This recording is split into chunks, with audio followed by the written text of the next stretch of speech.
in the speakers panel and will preside over this afternoon sitting. Good afternoon.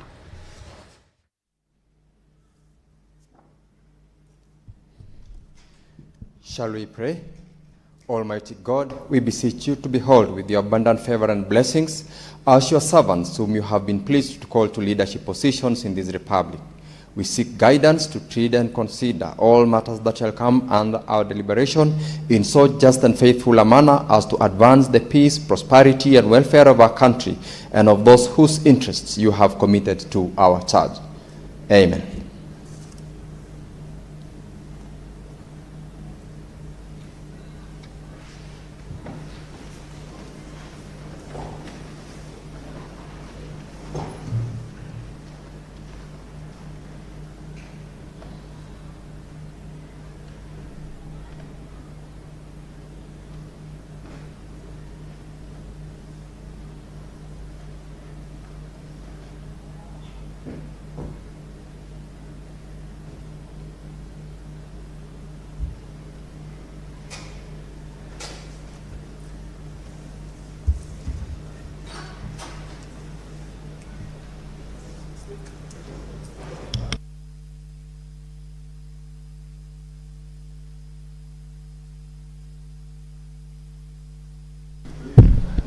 Clerk, do we have quorum? Sergeant at Arms, you may ring the quorum bell for 10 minutes.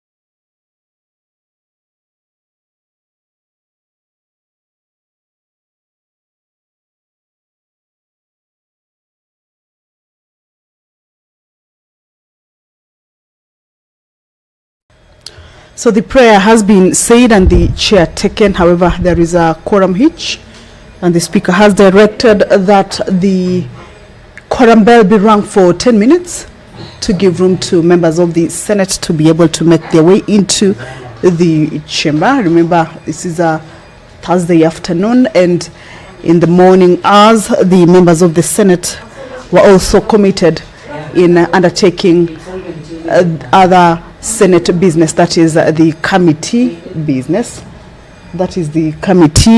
business.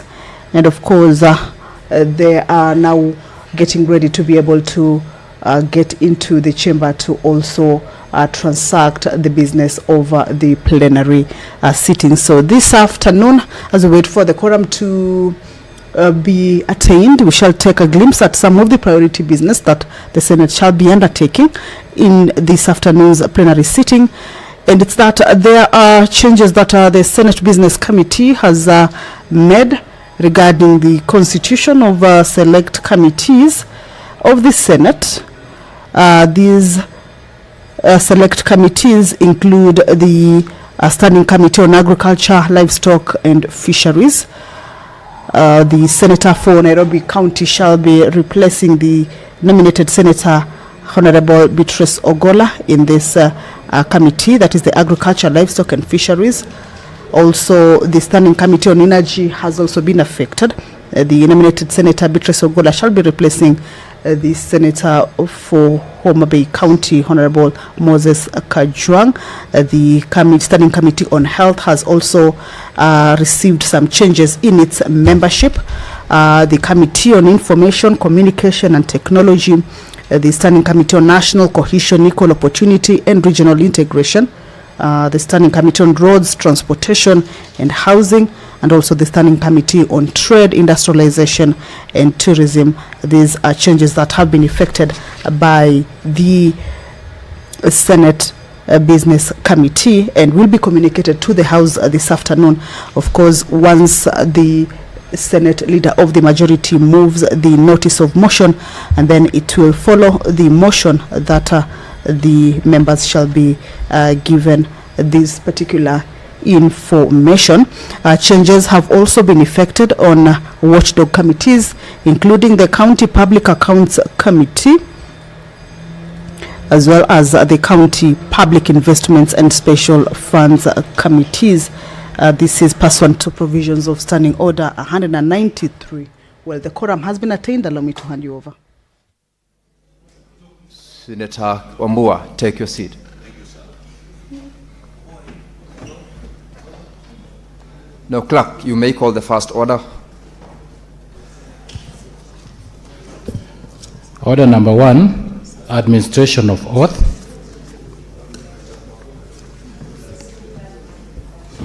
Order number 2, communication from the chair. Order number 3, messages. Order number 4, petitions.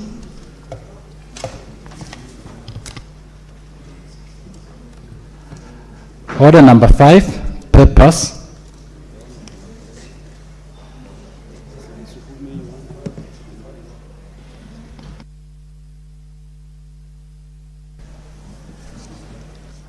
Senate Majority Leader.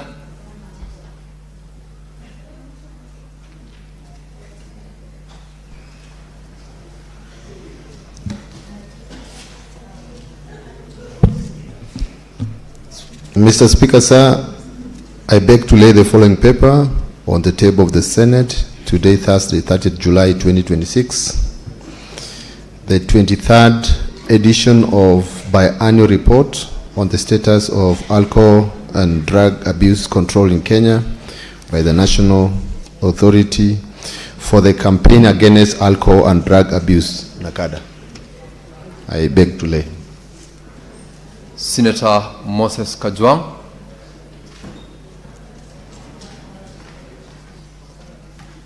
Senator Moses Kajwang has got a paper to lay. Senator Faki, I am informed you're doing on behalf of Senator Kajwang.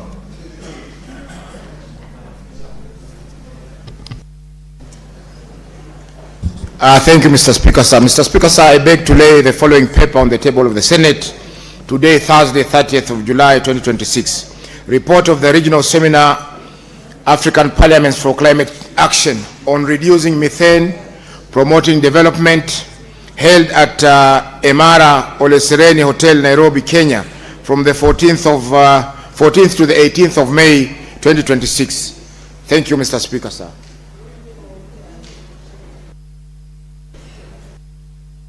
Next one.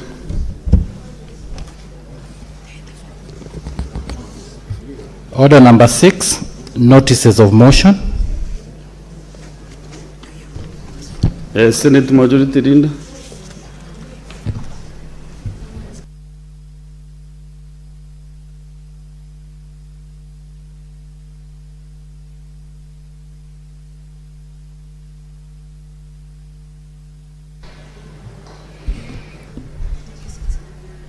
Mr. Speaker, sir, I beg to give notice of the following motion that notwithstanding the resolution of the Senate on 12 February 2025, 2nd December 2025 and 17 June 2026 on the approval of senators to serve in various select committees of the Senate, A, pursuant to Standing Order 197, 199, 228 and 4th schedule of the Standing Orders, the Senate approves the following senators nominated by the Senate business to serve in the standing committees of the Senate as follows. 1. Standing Committee on Agriculture, Livestock and Fisheries, Senator Edin Sifuna, CBS MP, to replace Senator Beatrice Ogola, MP. 2. Standing Committee on Energy, Senator Beatrice Ogola, MP, to replace Senator Moses Kajwang, CBS MP. 3. Standing Committee on Health, Senator Shakila Abdallah Mohammed, MP, to replace Senator Joseph Githuku, MP.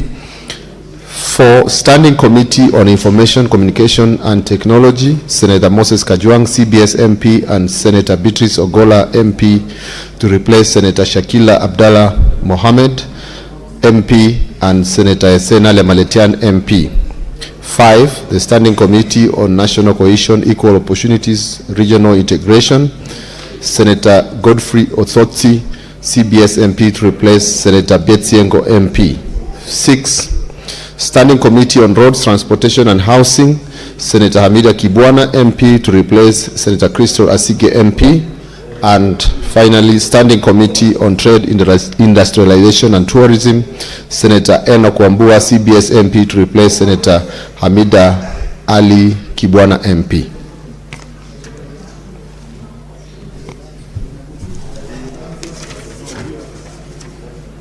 Next is Senator Moses Kajwang.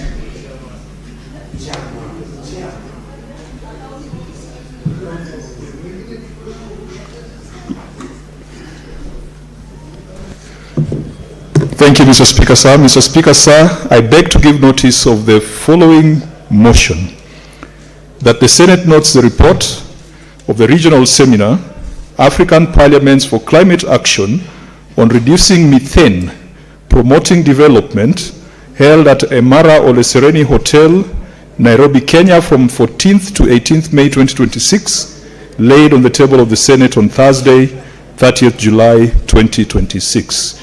Thank you, Mr. Speaker. Next on.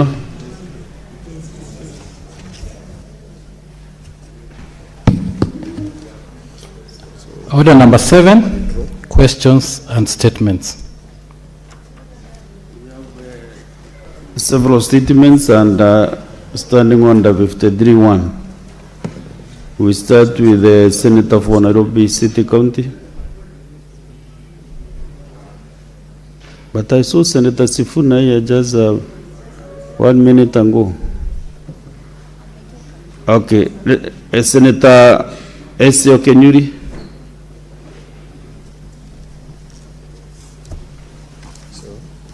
Request the Speaker to reinstate and allow you to read in. Those two statements are dropped. Senator Agnes Kavido.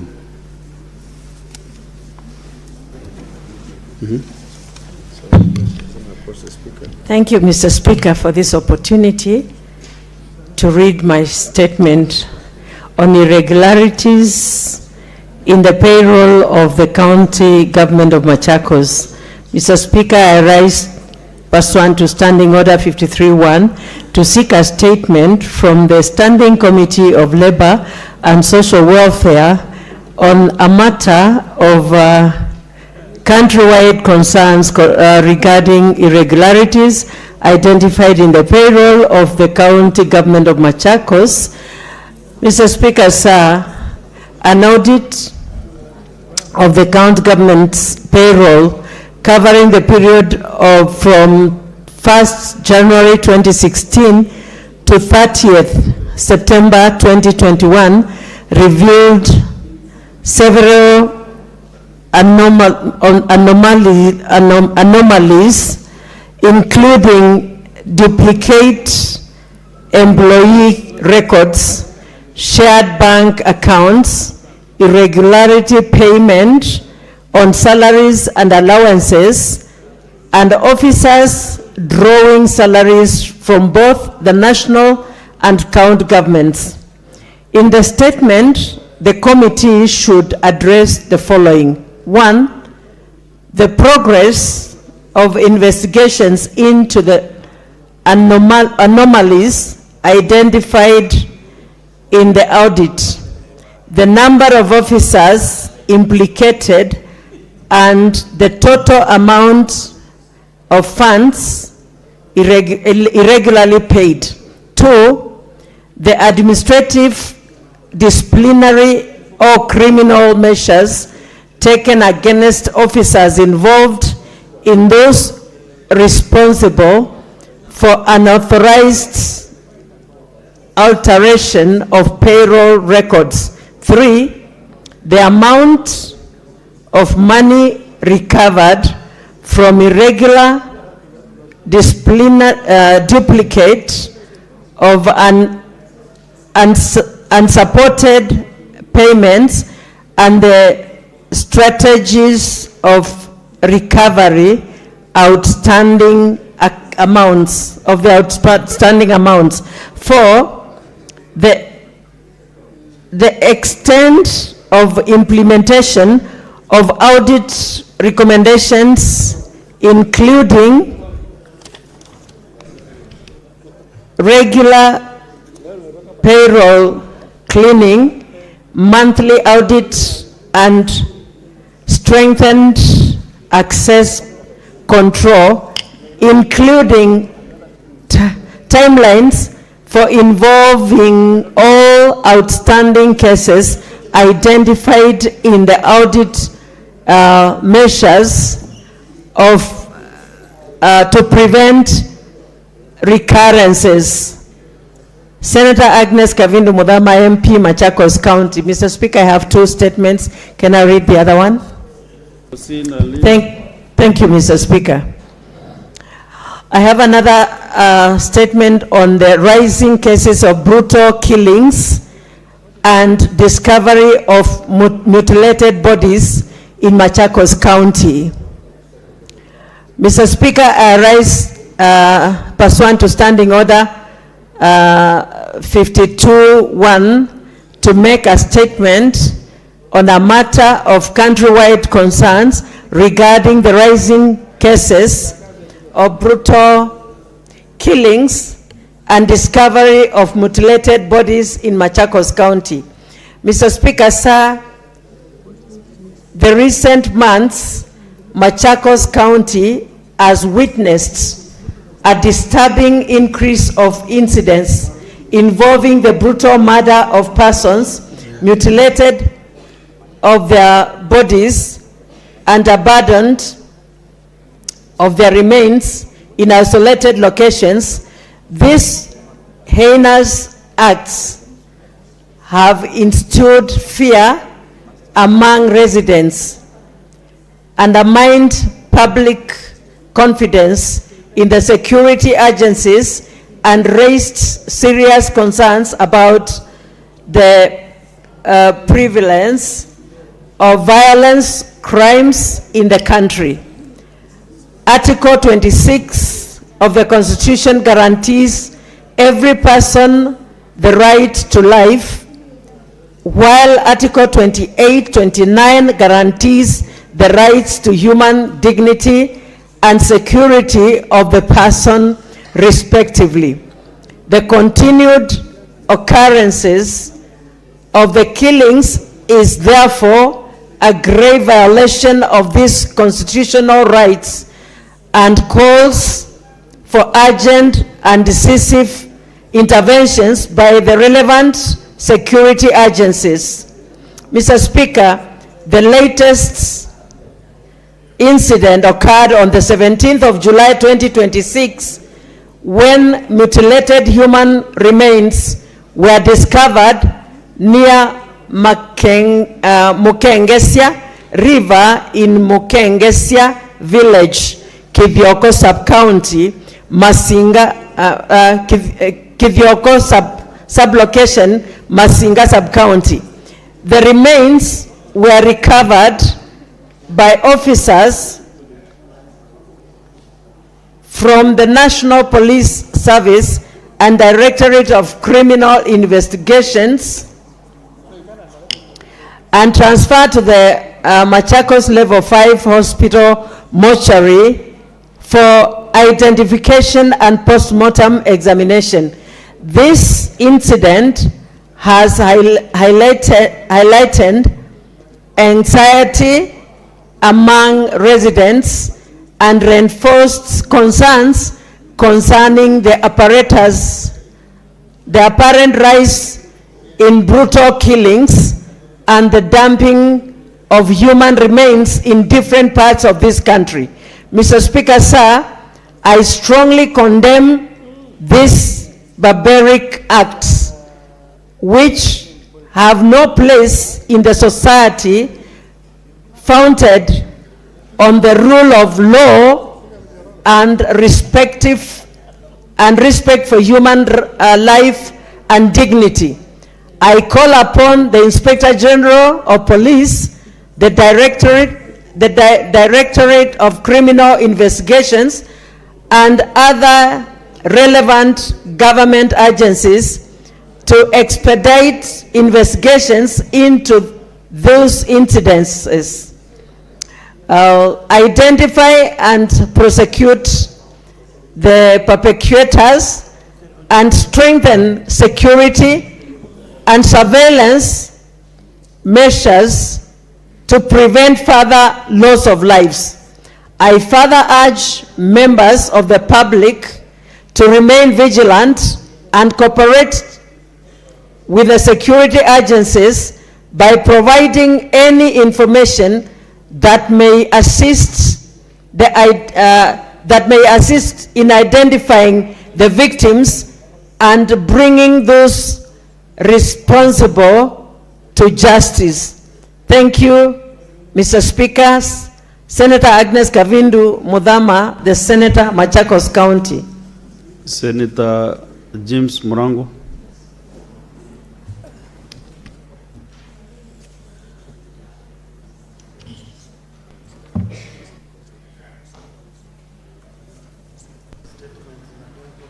Of two statements, you can read them simultaneously. Tulia. Thank you, Mr. Speaker. No, actually it is one. The other one is Joe Newt, sorry. Yes.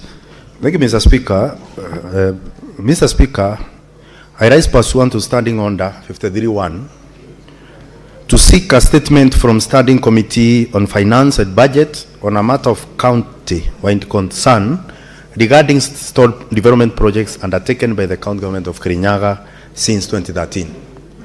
Mr. Speaker, sir, despite significant expenditure of public funds, numerous projects remain incomplete or abandoned in Kirinyaga County, thereby denying residents access to essential services and raising concerns about accountability, prudent resource use, and compliance with constitutional principles of public finance as provided for under Article 201. In the statement, the committee should address the following. 1, a full account of all stalled or incomplete projects undertaken by the county government of Kirinyaga between April 2013 and June 2026, specifying their location, implementing department or entity, contractor, contract sum, amount paid, percentage of works completed and estimated cost of completion. 2, the reasons for the delay or stalling, indicating the contractors, officers or entities responsible for delays or abandonment. 3, measures undertaken to recover public funds lost through abandoned projects, incomplete works, breach of contract or poor workmanship, and actions against culpable contractors or public officers. 4, steps by the county government to complete and operationalize stalled projects, including funding arrangements, timelines, and safeguards to prevent recurrence. And lastly, Mr. Speaker, the legal policy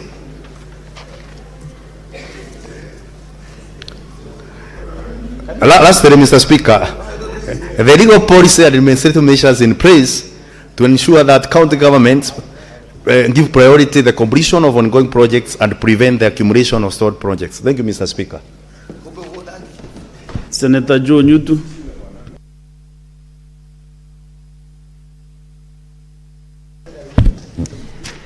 Thank you, Mr. Speaker. Sir, I rise pursuant to Standing Order 53.1 to seek a statement from the Standing Committee on Lands, Environment and Natural Resources on an issue of national concern regarding the ongoing tree harvesting activities within the Aberdare Forest ecosystem. Mr. Speaker, sir, the Aberdare Forest, one of Kenya's vital water towers, provides critical ecological services and supports millions of livelihoods. However, extensive harvesting along the Mangu, Kamai, and Gatanga-Jabine corridors, including reports of non-mature trees being felled, raises grave concerns about sustainability, compliance with Forest Conservation and Management Act 2016, and the absence of visible reforestation efforts.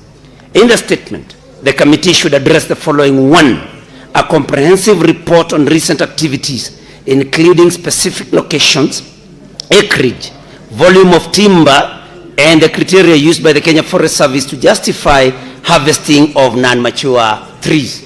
2, details of all the companies, contractors, or license holders authorized to harvest and the specific conditions attached to these authorizations.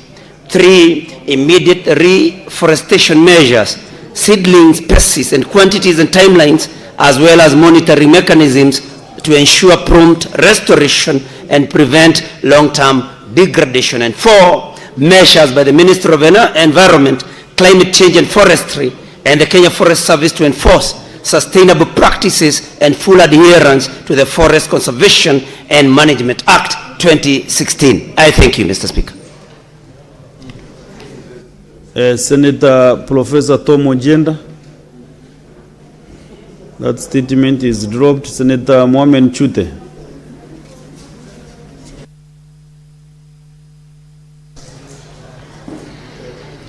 Thank you, Honorable Speaker. Honorable Speaker, I'm requesting for a statement on the inclusion of the Uran-Goda-Lataka section of the ongoing construction of the Sololo-Anona-Golole-Uran-Goda Road.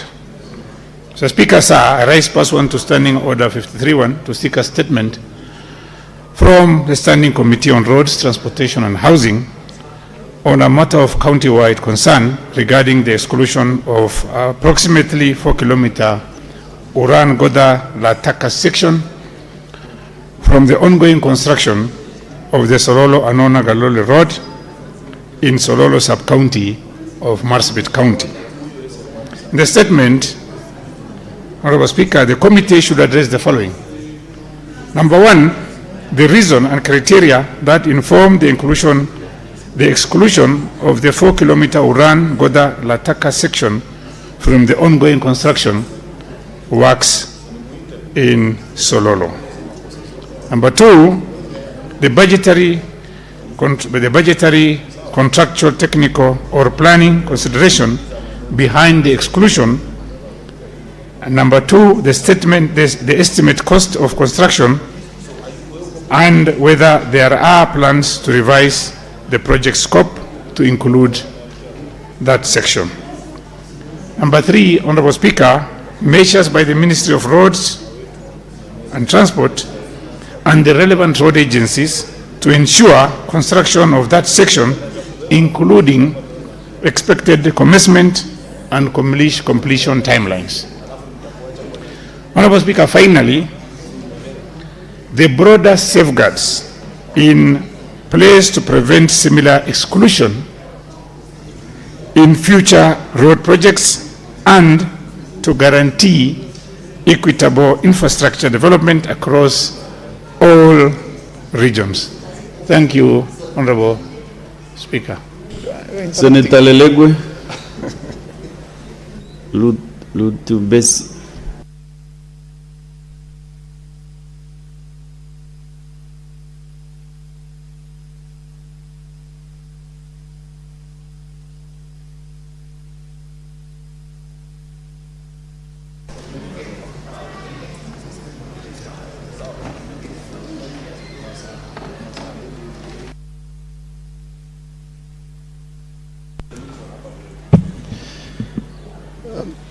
Request for a statement on the employee status of long-serving casual employees of the county government of Samburu and implementation of the recommendations in the special audit report of the Auditor General on payroll management for the county executive of Samburu 2025. Mr. Speaker, sir, I rise pursuant to Standing Order 53-1 to seek a statement from the Standing Committee on Labor and Social Welfare on the matter of county-wide concern regarding continued engagement of casual employees by the county government of Samburu for prolonged periods exceeding 3 years without confirmation to permanent and pensionable terms, and implementation status of recommendations contained in the special audit report of the Auditor General on the payroll management for the county executive of Samburu 2025. Mr. Speaker, sir, pursuant to Article 41 of the Constitution guarantees every worker the right to fair labor practices, while Article 232 enshrines the values and principles of public service, including accountability, transparency, professionalism, and equitable opportunities in employment. The Employment Act 2017 further safeguards workers against indefinite engagement on casual terms where the nature and duration of service amount to continuous employment. Despite these provisions and statutory protections, numerous employees within the county government of Samburu have continuously served for periods exceeding 3 years and in some cases considerably longer while performing duties that are permanent, recurrent, and essential to the delivery of public services, yet they remain trapped in employment uncertainty, deprived of job security, pension rights, medical benefits, career progression, and other protections accorded to officers serving on permanent and pensionable terms. The prolonged failure to regularize the employment status of these workers has subjected them and their families to significant psychological, emotional, social, economic hardships. Many have dedicated years of service to the county government while living under constant uncertainty regarding their future, despite faithfully discharging responsibilities critical to the functioning of the county government. Mr. Speaker, sir, the matter is compounded by the findings and recommendations contained in the special audit report of the Auditor General on payroll management for the County Executive of Samburu 2025, which highlighted concerns relating to payroll management, human resource compliance, staffing, establishment, recruitment practices, employees' records management, and adherence to applicable public service laws and regulations. These findings raise serious concerns regarding human resource governance and accountability within the county government and necessitate urgent corrective action.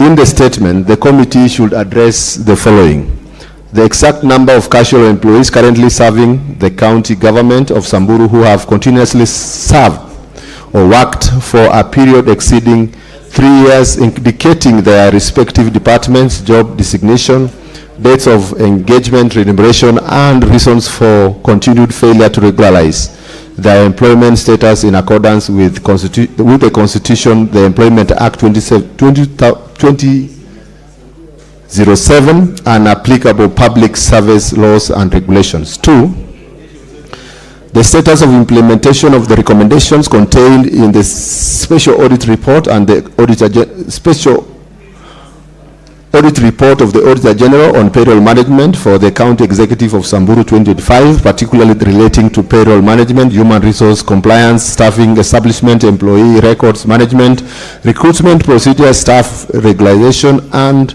compliance with applicable laws governing public service employment. 3, whether the county government has developed a policy framework or implementation plan for the absorption and confirmation of eligible long-serving casual employees into permanent and pensionable terms, and if so, provide the timelines, eligibility criteria, budgetary allocations, and administrative measures put in place to undertake the exercise.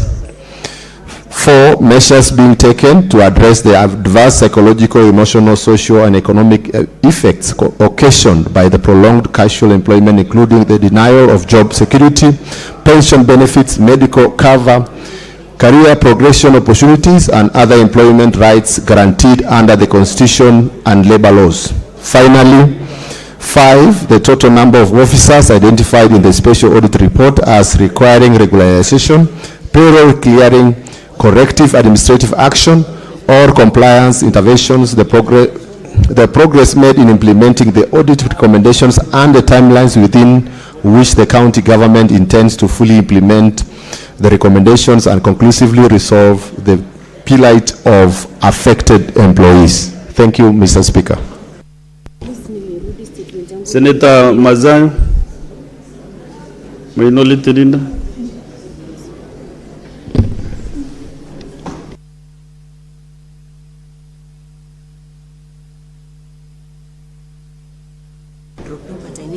Senator Wakoli.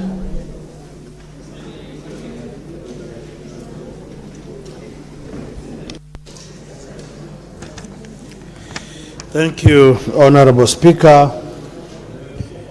request for statement on the exclusion of health administrative officers from the payment of extraneous and risk allowances. Mr. Speaker, sir, I rise pursuant to Standing Order 53-1 to seek a statement from the Standing Committee on Health on a matter of national concern regarding the exclusion of health administrative officers working in public health facilities from receiving extraneous and risk allowances.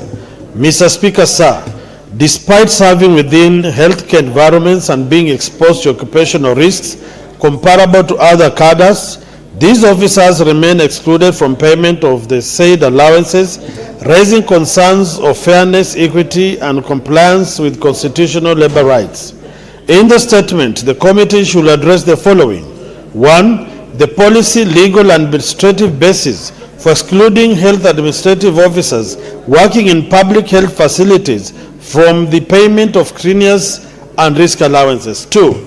The cadres of healthcare workers currently eligible for the allowances and the criteria used to determine the eligibility.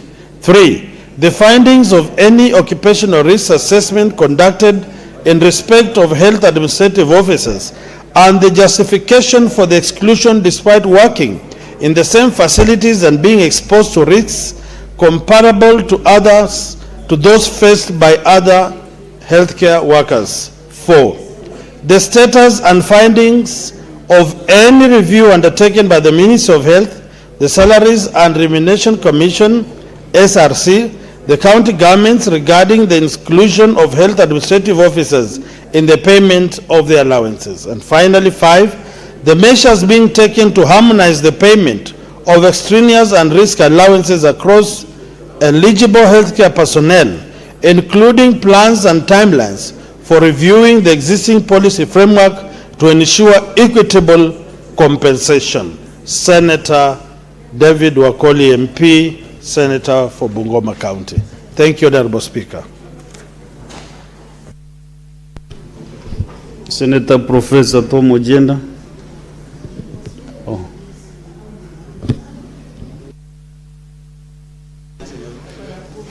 Thank you, Mr. Speaker. I have a statement under Standing Order 53 on the rising number of unemployed university and college graduates in Kisumu County. Mr. Speaker, I rise pursuant to Standing Order 53-1 to seek a statement from the Standing Committee on Labor and Social Welfare on a matter of county-wide concern regarding the increasing number of university and college graduates entering the labor market in Kisumu County without corresponding employment opportunities.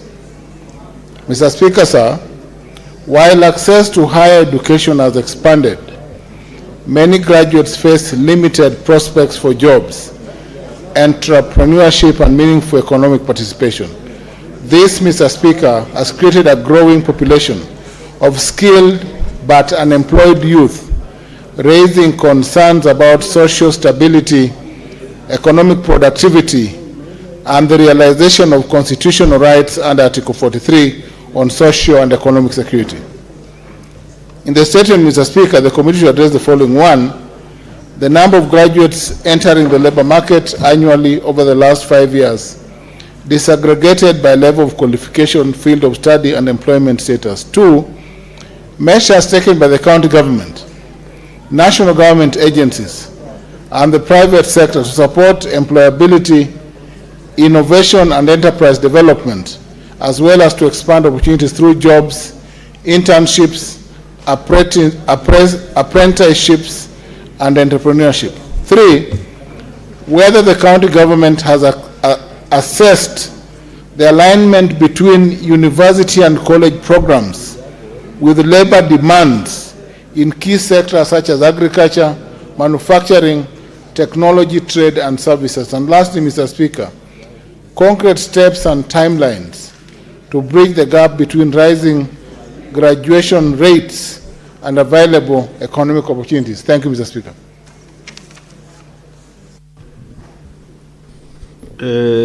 Senator Mazayo.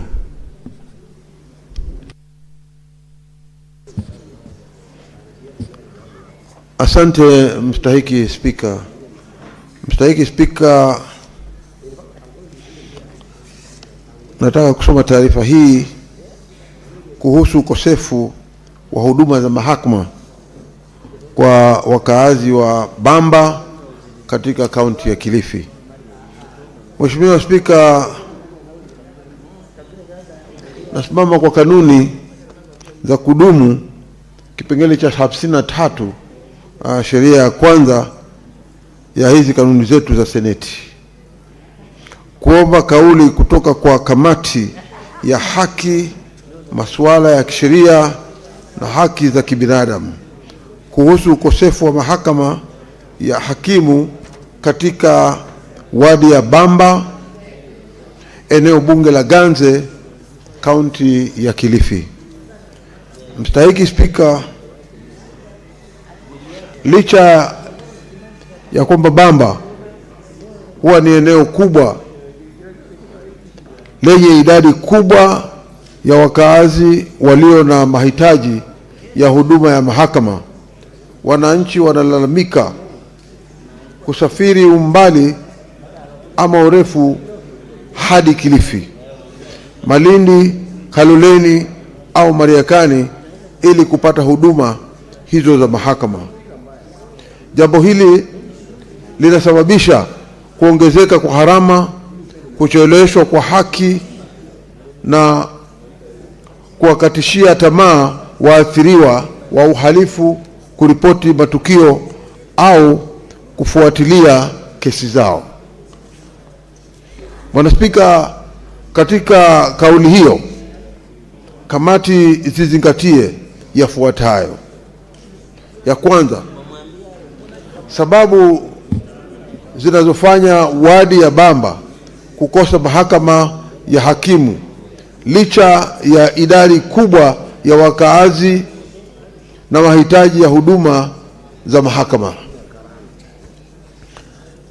Ya pili, ikiwa idara ya mahakama imefanya tathmini ya uwezekano wa kuanzisha mahakama ya hakimu Bamba, matokeo ya tathmini hiyo ya mazungumzo na serikali ya kaunti ya Kilifi kuhusu utoaji wa ardhi au miundombinu ya kujenga mahakama ama mipangilio ambayo imefanywa ili kuweza kujenga mahakama ya sheria. Namba 3, hatua zinazochukuliwa kwa sasa kuhakikisha wakaazi wanapata huduma kwa urahisi na kwa wakati, ikiwepo matumizi ya mahakama za kutembea, mahakama za kuzunguka ama za mzunguko au huduma za mitandao ili kupunguza gharama ya kusafiri na changamoto zinazowakabili wananchi wanaoishi sehemu za Bamba ndani ya kaunti ya Kilifi. Namba 4, kamati ichunguze ikiwa kuna mipango au kujenga mahakama ya hakimu Bamba, ieleze muda wa utekelezaji, fedha zitakazotengwa na hatua zilizofikiwa kufikia sasa. Mwisho, kamati hiyo pia izingatie mikakati ya muda, kuna muda gani ama muda mrefu ya kuboresha upatikanaji wa huduma za mahakama Bamba na maeneo mengine yenye changamoto kama hizo katika kaunti ya Kilifi. Asante Mstahiki Spika. Senator Andy Okech.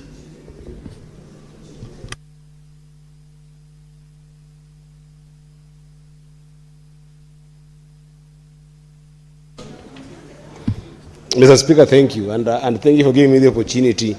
You've seen Senator Cherargei consulting with me very, very closely because he thought you were going to call him first because of ranking member.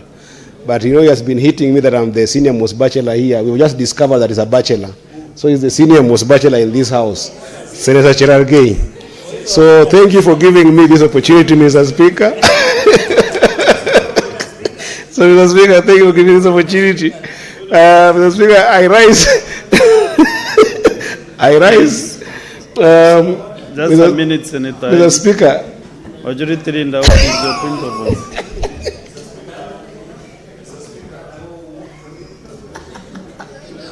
Mr. Speaker, you know, the records of this House remain in perpetuity. Even in the year 2126, 100 years from today, it is possible, if Jesus Christ will not have come back, to find out what was said in the House of Parliament on such and such a day. It will be so dangerous, Mr. Speaker, if the records reflect that the senior elder from Nandi, a man whose family I know very well, unless that status has changed, is recorded as a bachelor in this House, Mr. Speaker. Mr. Speaker, could you please order that those utterances are withdrawn? There is an apology, Mr. Speaker. Otherwise, the other risk, Mr. Speaker, Senator Cherargei is a member of, what do they call that association of Catholic men, the one that put on red tie, CMA, at, what is the name of your church? I'm forgetting. St. Francis Cheptaret. I've gone to that church, Mr. Speaker, and he's a very respected elder. Lest he is excommunicated, Mr. Speaker, can the records properly reflect his status? There was also a point of order from Senator Cherargei, the owner of the shoe. Mr. Speaker, understanding 105, it should be a statement of fact. I don't know why Senator Eddy decided to pick on me this afternoon. If he has a problem of looking for a wife, then he should consult me. Because I am expert, Mr. Speaker, a family man, respected elder of the Nandi community, a respected religious, and the chair of PAC is my witness, Mr. Speaker. So can he withdraw and apologize? Or I produce witnesses in this House to discount this theory, including my chair of Public Accounts Committee. Then you should be seated. You should be seated. I'm not yet done with you because I think you touched some live wire. Yes, Senator Kongo Mugen. Mr. Speaker, so that we put this matter to rest, I've also been a guest for Senator Cherargei. The last time I was there to bury his grandmother, I saw elders introduce him as a young man. And they did tell us when we visited that they were honestly looking for a wife for Cherargei. Mr. Speaker, so that this point is put to rest, Mr. Speaker, I would like to know when he married, the name of the wife, whether he also paid dowry, Mr. Speaker, because he is my friend, Mr. Speaker, and I would like to pay him a courtesy visit and welcome him to the club of elders, Mr. Speaker. Can he clarify to the House when the ceremonies were done and the name of the wife, Mr. Speaker? Honorable Senators, I think the other young elder from Kericho is aware that Senator Cherargei is a married man with a family. So, and also Senator Kajwang nodded and confirmed that he is aware. So, Senator Ende Okech, can proceed and withdraw the statement.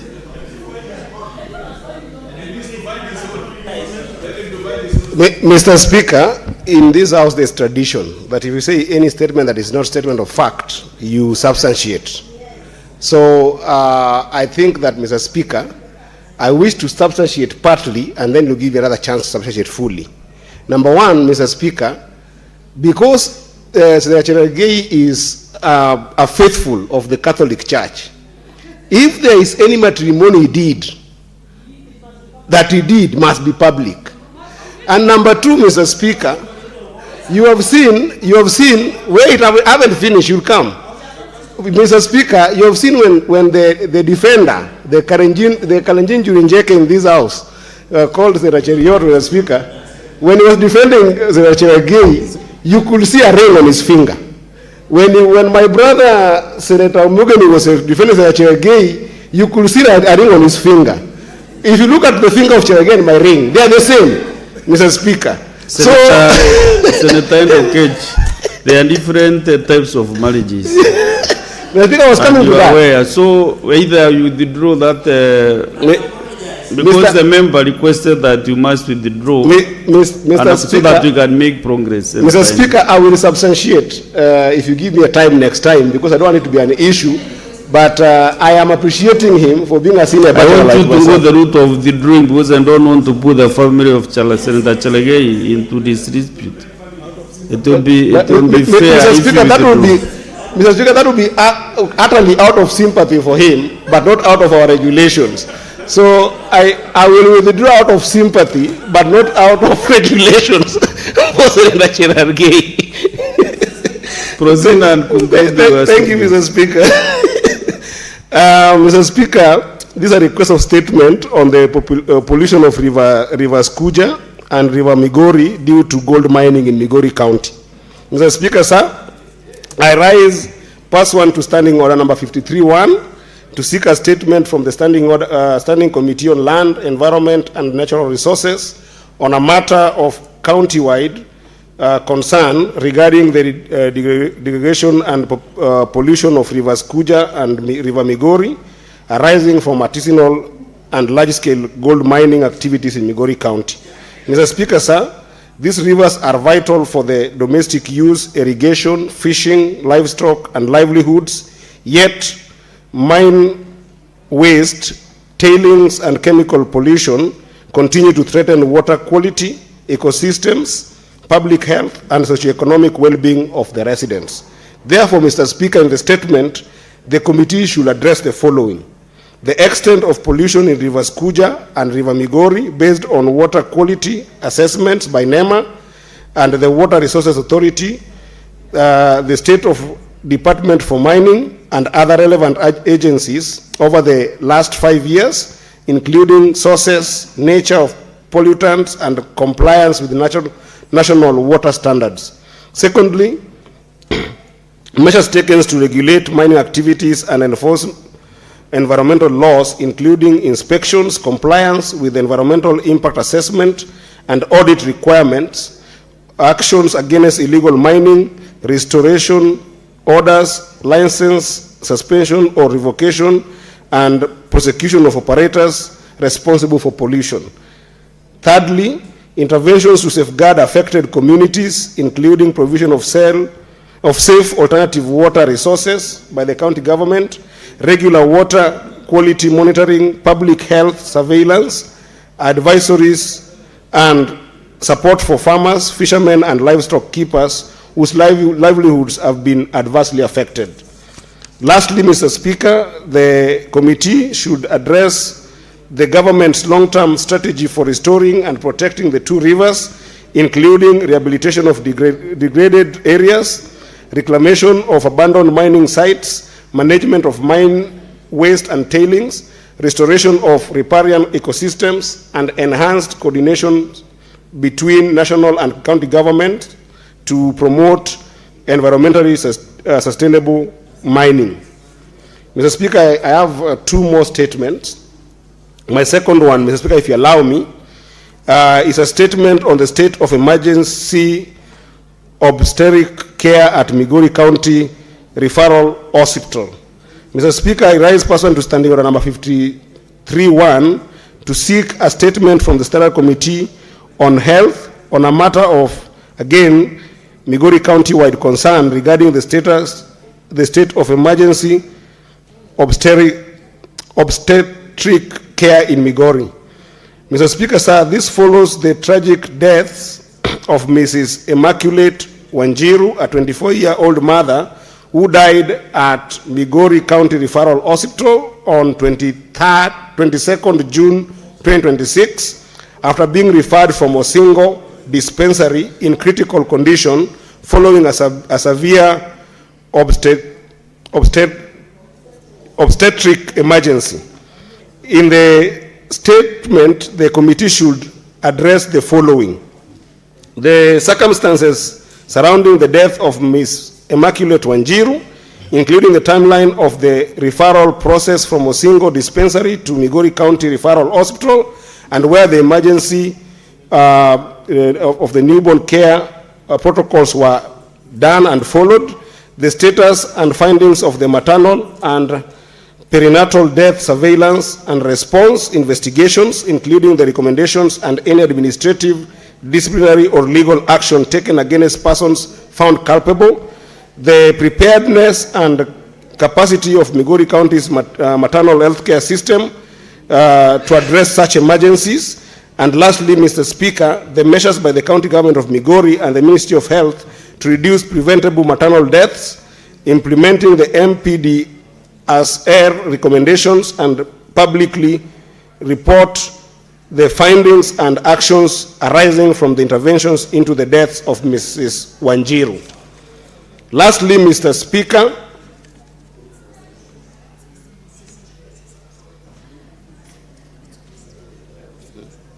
actually, Mr. Speaker, this one I'd actually read. I don't know why it has been approved again. So I'll leave it at that. Actually, you have two statements which you have read. I thank you. Senator S. Okenyuri.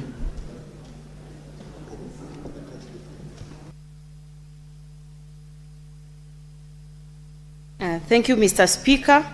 I have a statement on the decentralization of medical assessment services for persons with disability. Mr. Speaker, sir, I rise pursuant to Standing Order 53-1 to seek a statement from the Standing Committee on Labor and Social Welfare on a matter of national concern regarding the decentralization of medical assessment services for persons with disabilities. Mr. Speaker, sir, despite digitization of the application process, the mandatory requirement for medical assessment report from designated health facilities remain a major obstacle, particularly for PWDs in rural areas and those with severe physical disabilities. The high cost of mobility and logistical challenges have excluded many from accessing certificates, thereby denying them critical benefits such as assistive devices, educational support, tax reliefs, and social protection programs. In the statement, the committee should address the following.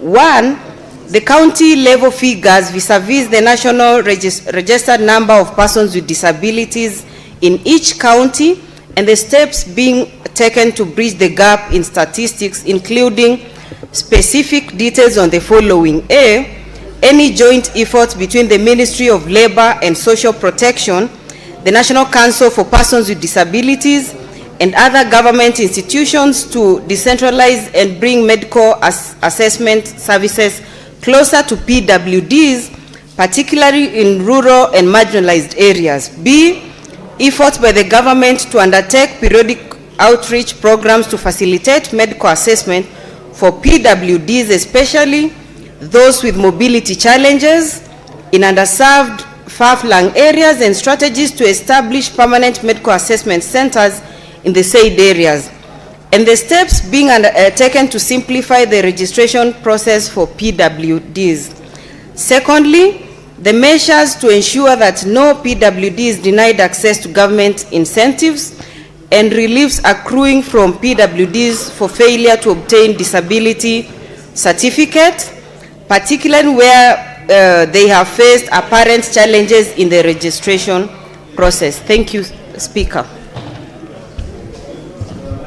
Senator Samson Chalgei.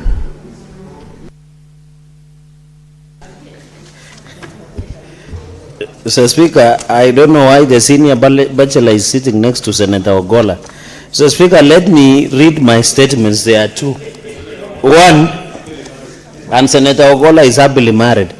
The Senate requests for statement on the employment terms of long-serving contract nurses at Madari National Teaching and Referral Hospital. Mr. Speaker, sir, I raise pursuant to Standing Order 53-1 to seek a statement from the Standing Committee on Labor and Social Welfare on a matter of national concern regarding the employment terms of long-serving contract nurses at Madari National Teaching and Referral Hospital. Mr. Speaker, sir, the Ministry of Health has over the years engaged nurses on contractual terms to support the delivery of specialized mental health care at Mathare National Teaching and Referral Hospital. However, representations by affected nurses indicate that a number of them have remained on successive 3-month contracts since June 2021, despite performing duties of permanent and continuous nature alongside permanent and pensionable nurses, with concern also being raised regarding disparities in remuneration, Mr. Speaker, and salaries. Mr. Speaker, in the statement, the committee should address the following: the number of nurses serving on contract at Mathare National Teaching and Referral Hospital, the duration and terms of their respective engagements, and the reasons for retaining them on successive short-term contracts. Number 2, a comparison of remuneration, risk allowances, extraneous allowances, other benefits between contract nurses and those on permanent and pensionable terms with justification for any disparities. Mr. Speaker, number 3, the policy and criteria governing the absorption of long-serving contract nurses into permanent and pensionable employment, including recognition of their years of service for purposes of career progression and other employment benefits. And finally, Mr. Speaker, the compliance of the current contractual arrangements with the Constitution, the Employment Act of 2007, the Labor Relations Act of 2007, and other applicable laws, including the measures to address identified gaps while protecting nurses from intimidation or victimization. Finally, Mr. Speaker, on this statement, the measures by the Ministry of Health, the Public Service Commission, the Salaries and Remuneration Commission, and other relevant agencies to resolve the employment concerns and establish a sustainable employment framework for long-serving contract healthcare workers in a national referral hospital. Mr. Speaker, on my final statement, request for a statement on the persistent water shortage in Wajir County. I rise pursuant to Standing Order 53-1 to seek a statement from the Standing Committee on Labor, Environment and Natural Resources on a matter of county-wide concern regarding the persistent water shortage affecting the residents of Wajir. Mr. Speaker, sir, Article 43(1)(d) of the Constitution of Kenya guarantees every person right to clean and safe water in adequate quantities. Despite this guarantee, the residents of Wajir County continue to face persistent water shortages, leaving many households without reliable access to clean water and exposing them to serious health and economic and social challenges. The crisis has disrupted livelihoods and raised concerns about adequacy of emergency intervention, sustainability of existing water supply systems, and accountability in the use of public resources allocated to the water sector. In the statement, the committee should address the following: the extent of water shortage in Wajir County, including the number of affected households, the most affected sub-counties, wards, and villages, and the underlying causes of crisis.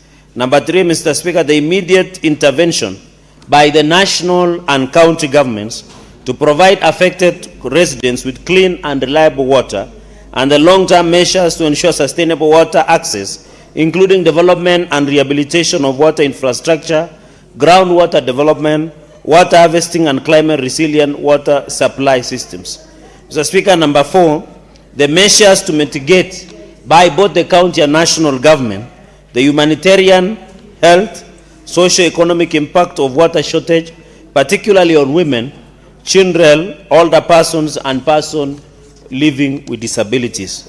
Mr. Speaker, the funds, number 4, the funds allocated and expended by the national and county governments on water supply and infrastructure projects in Wajir County over the last 5 financial years, 2021, 2022, up to 2025, 2026 by both the county and national government.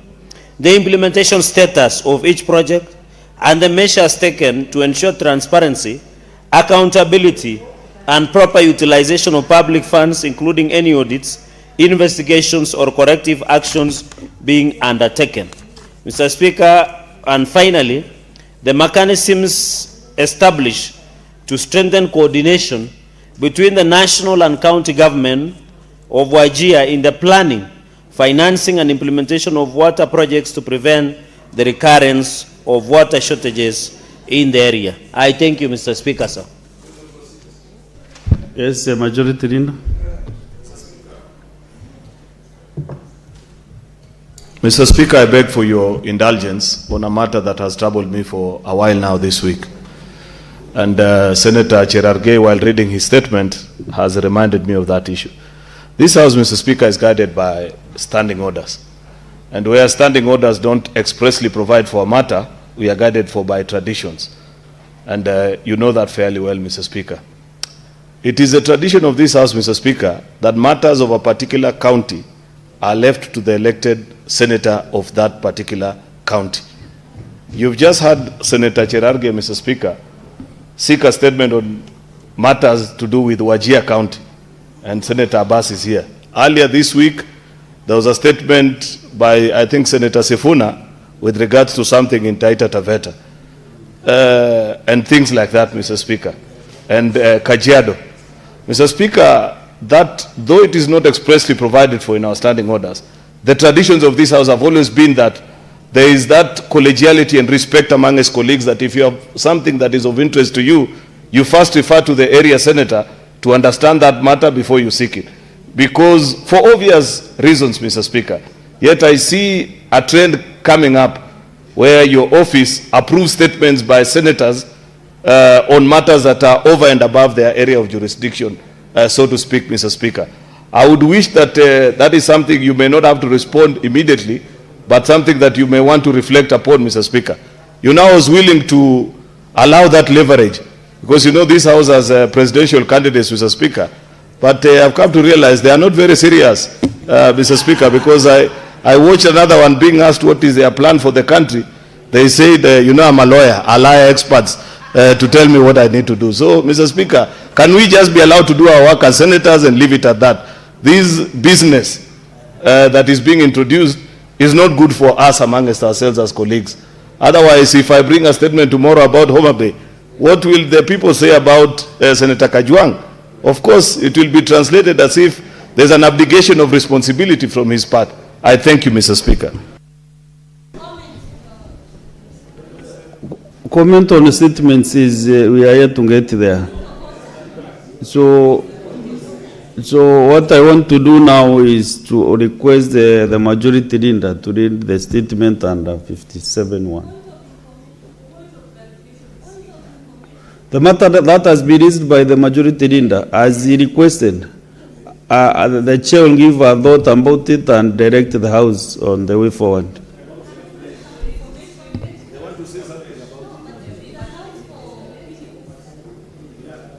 Can you read the statement and then I can decide what to do? The jury check has decided, so members, you And Mr. Speaker, my comments do not in any way mean that our colleagues who are nominated, they understand their constituency, Mr. Speaker. You present a statement, you represent Kenya, so you can. Majority leader, yes, can you have your seat now, because I can see you are not intended to give the statement now. Okay, honorable senators, I want to make these two communications. I wish to acknowledge in the public gallery presence of the four elders and members of the PCEA Church in Nyeri County on invitation of the Senator for Nyeri County. They are seated in the public gallery. On behalf of the Senate and on my behalf, I welcome them and wish them a fruitful visit to the Senate. Let me read also this one. This is a visiting delegation of committee members from Kideno Housing Cooperative Society Limited from Meru County. I would like to acknowledge the presence of a visiting delegation of committee members of Kideno Cooperative Society Limited from Meru County, who are seated in the public gallery. The delegation is visiting the Senate for an academic exposition, also to learn maybe the working of the Senate. On behalf of the Senate and on my behalf, I extend a warm welcome to the delegation and wish them a fruitful visit. I thank you. Now, Honorable Senators, one of the delegation in the public gallery comes from my, yes, from not even Meru County, but this is the cooperative which made me to go to school through Coffee Society. So this is just from my village, from where I come from. So I really want to also welcome them, and also the Presbyterian Church of East Africa, the elders who are here. But I will give the majority leader and the senator for Nyeri. Then start the Senator Wamatinga.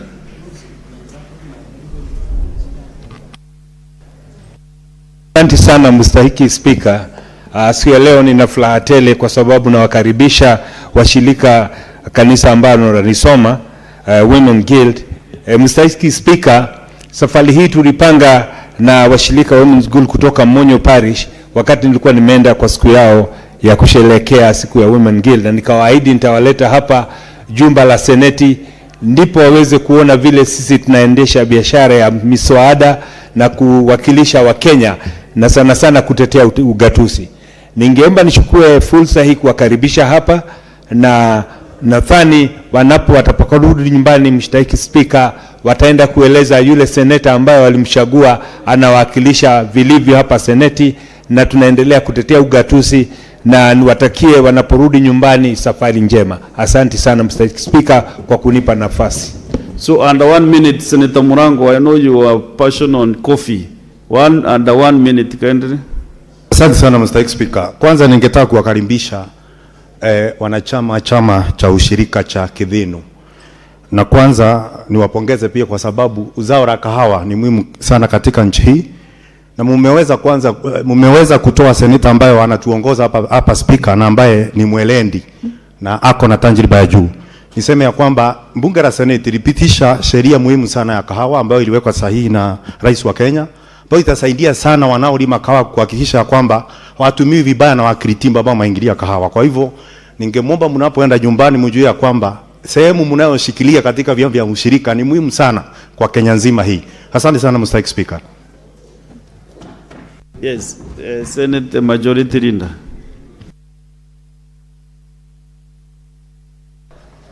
Mr. Speaker, I assume I'm supposed to welcome the delegation first before the statement.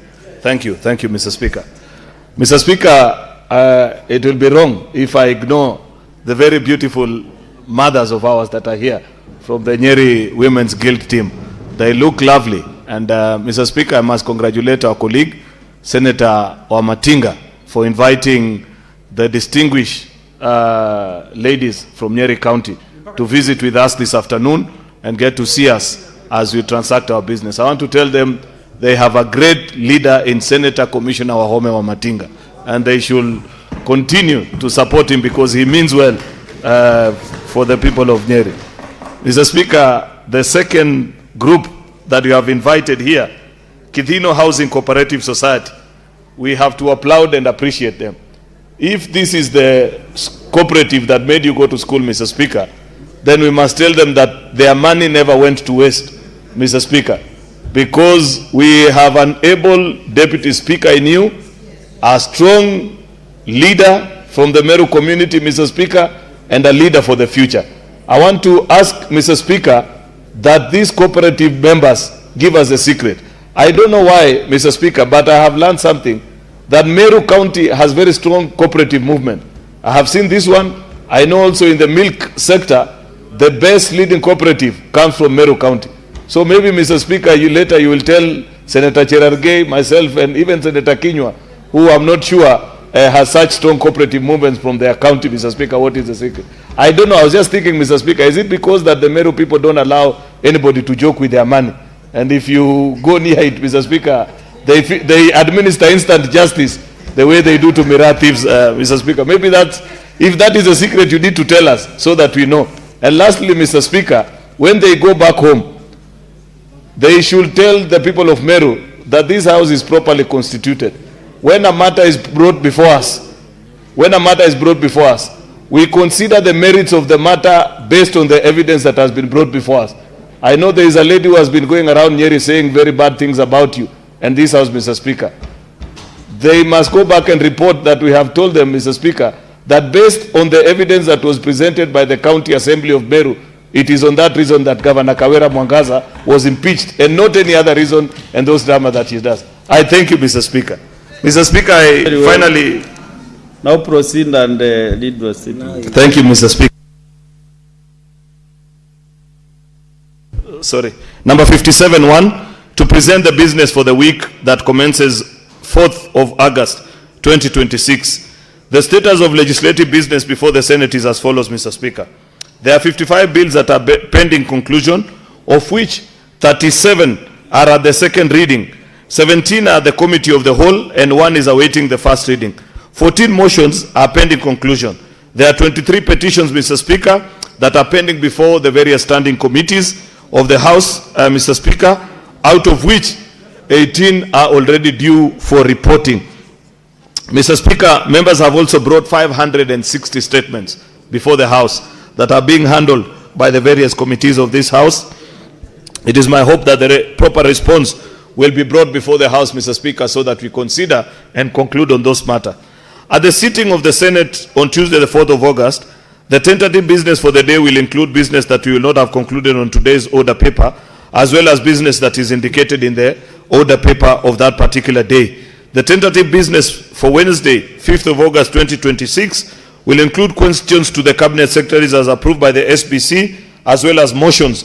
The questions include questions to the Ministry of Agriculture, Ministry of Lands, Ministry of Mining, and Mr. Speaker, yesterday you directed that the Cabinet Secretary for ICT appears next week as well on Wednesday the 5th to respond to the statement they were supposed to respond to yesterday when they requested that it be varied by 1 more week. The tentative business for the afternoon sitting on Wednesday, 5th August, will also include business that will not have been concluded on Tuesday.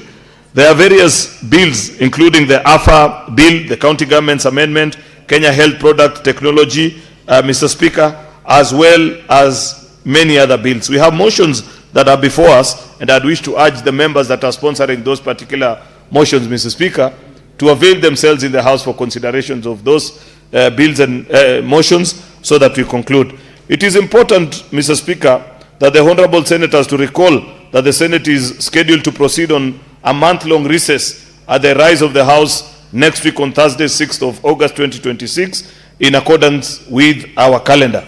I therefore once again want to urge honorable members to be available in the House at least for the 3 days next week so that we can conclude as much business as possible before we proceed for the long recess, Mr. Speaker, to attend to the more pressing needs, Mr. Speaker, of our constituents. Mr. Speaker, I thank you and do hereby lay the statement. I thank you.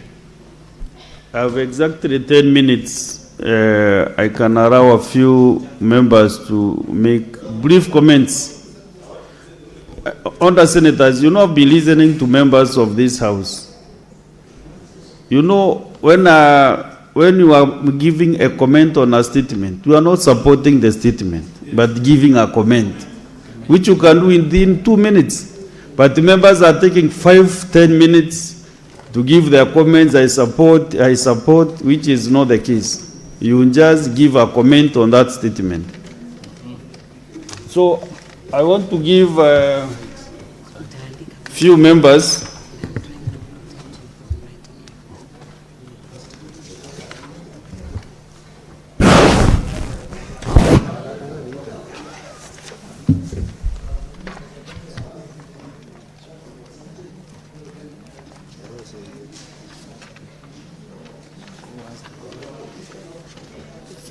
Who is inside here?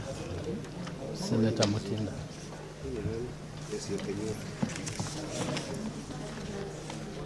Senator Mutinda, under 2 minutes. Thank you, Mr. Speaker. And I'll try to utilize the 2 minutes and I rise to support one of the statements by Senator Lelego in regards to the issue of casual employees who have not really been paid their dues and paid their dues on time. Mr. Speaker, I rise to support because I want to really bring about the issue of many other employees who are facing such kind of issues.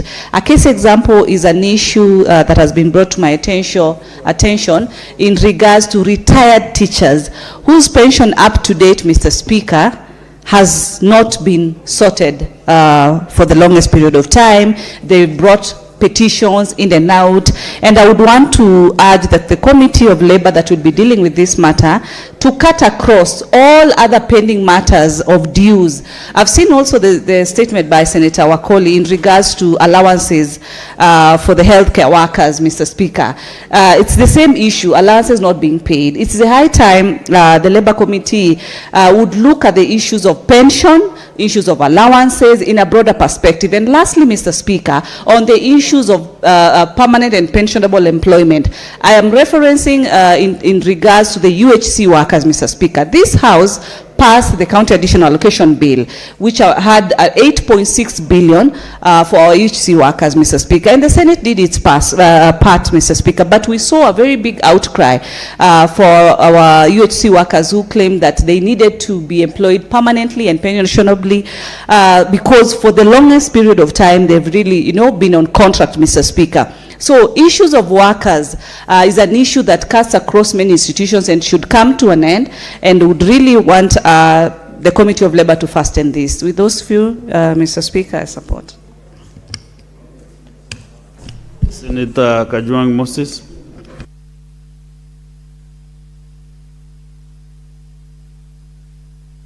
Mr. Speaker, the statement request by Senator Professor Jenda, in my view, is what needs to concern this nation. Professor Jenda is asking for county government of Kisumu's intervention on unemployment within that county. Mr. Speaker, youth unemployment is not just a county problem, it is a national problem. And current interventions that we have put in place around internships, around empowerment programs, around provision of grants like Nyota, Mr. Speaker, those just scratch the surface. They will not provide the long-lasting solutions that we need. I want to encourage the team led by Professor Nyong'o that is putting together a new vision for Kenya to start a conversation on industrial policy. And we ask ourselves as a country, what is it that we want to achieve economically and socially for our people? Mr. Speaker, our new vision must be a private sector-led growth strategy. The government, both national and county, can employ just about 1 million or 1.5 million people. What happens to the rest of the citizens? Mr. Speaker, small and medium enterprises must be empowered. And when we talk about private sector, we are not talking about the big banks, Equity, KCB, etc. We are talking about the small players who are able to create employment opportunities for people. How India grew, how India industrialized, using the small and medium enterprises. Mr. Speaker, government cannot be an employer. Government can only be an enabler. Government can only provide the environment for enterprises to thrive, and as they thrive, they can create employment opportunities. Mr. Speaker, what businesses are complaining about in this economy is uncertainty. We had a fish processing plant in Koguna Beach in Homa Bay County. Mr. Speaker, it was the only fish processor on the Homa Bay side of Lake Victoria. They shut down due to uncertainties related to taxes and tariffs that keep changing every day. They shut down due to high energy prices. They shut down due to a dilapidated infrastructure, which made it more expensive for them to get goods to the market. Mr. Speaker, we need to address the cost of energy in this country, and that is why within the Climate Caucus we've been talking about going green, clean energy, using renewables, and reducing the cost of energy arising from thermal power sources. So, Mr. Speaker, I hope that the committee dealing with this matter will go beyond Kisumu County and look at what the government, current and future governments, irrespective of political party, must do. Because if we do not address youth unemployment, it is a ticking time bomb. Mr. Speaker, if you look at your gallery, there are hundreds of children who have come here today to see how the Senate works. We must ensure that we give them that certainty, we give them a promise that once they are done with school, they'll be able to get jobs. But let me advise them that the jobs will not necessarily come from government. What we must do as a Senate is to be the generation that laid the foundation for a private sector to thrive, for a private sector to grow, for our children to be innovators, for our children to be entrepreneurs in their own right. Mr. Speaker, I do hope that the committee will broaden their inquiry and their consideration onto those matters and see how government can provide an enabling environment for job creation for our children. Senator Mwenda Gataya.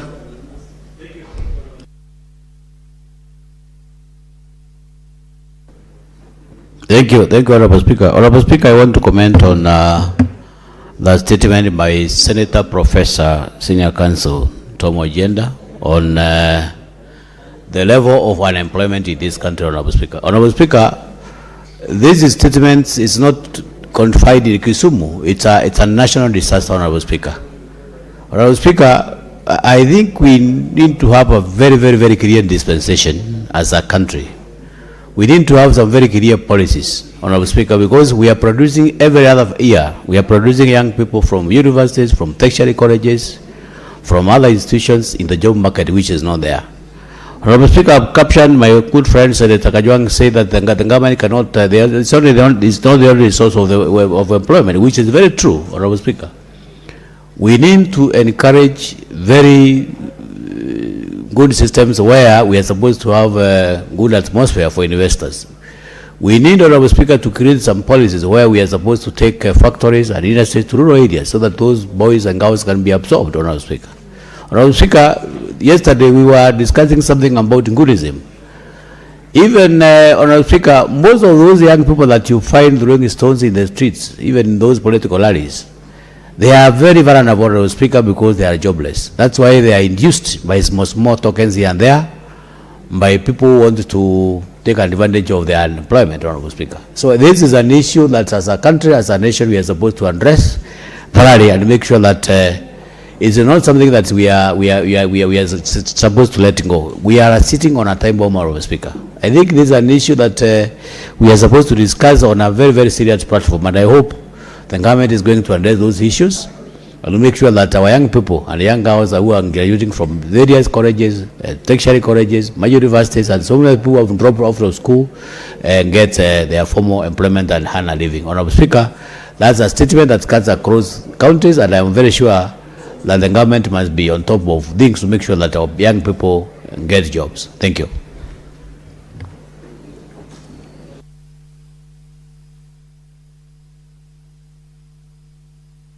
Senator Andy Okech.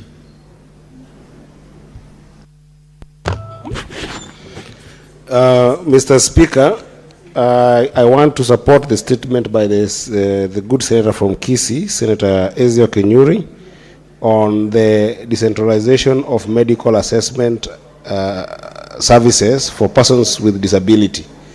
Mr. Speaker, this is a very serious issue because if you look at the kind of services that people living with disability are facing in the counties, Mr. Speaker, to the extent of even the issues of SHA, Mr. Speaker, it has been a very bad situation. Recently in Migori County, myself together with, the MP of Kuria East and myself were going through an exercise of trying to get out all disability, people living with disability in Kuria East out of their houses and trying to see whether they can be able to get some medical support. And Mr. Speaker, we were very surprised that these people don't have any kind of support system in accessing Medicare. And Mr. Speaker, the worst thing is that above disability, when they are faced with some chronic diseases, Mr. Speaker, that gets to them and makes it even more difficult, Mr. Speaker, with their disabilities, they don't even have resources, Mr. Speaker, to be able to get any kind of attention and any kind of proper Medicare, Mr. Speaker. And there is just no outreach programs that can make sure that they can get some of these programs that the government has to be able to support them. We know, for instance, Mr. Speaker, very well that things like SHA that I've seen a number of members of this House misguiding the nation on, you know that if you look at the SHA contributions, the contributions are done by a few people, and the bulk of those people who are contributing, Mr. Speaker, are paying about 500 shillings. But the registration has been open to so many people beyond what NHIF used to do. So that, Mr. Speaker, you realize that without proper diagnostics done to these people, like people with disability, early enough to avoid things like dealing with chronic ailments, then you end up having these bigger bills that a normal person might sometimes struggle to raise money here and there. Maybe it's a cancer situation or surgery situation to deal with. But someone living with disability who has got no any source of income cannot go and do any kind of work, Mr. Speaker, when they are found in a place where preventive care did not take place, Mr. Speaker, they even get heaped into bigger problems, Mr. Speaker. So this is a very serious issue, Mr. Speaker, that I hope that this committee will make sure that we make it easier to identify people from the houses, get them out from embarrassment that sometimes they face in the society, that they can come out and show their disability. But most importantly, Mr. Speaker, even enhancing registration in even those opportunities such as SHA, Mr. Speaker. So I find this a very good statement, and I hope that it will be fast-tracked to allow people living with disability, Mr. Speaker, to get the right care that they need. I support, Mr. Speaker. Senator Commissioner Joyce Korir.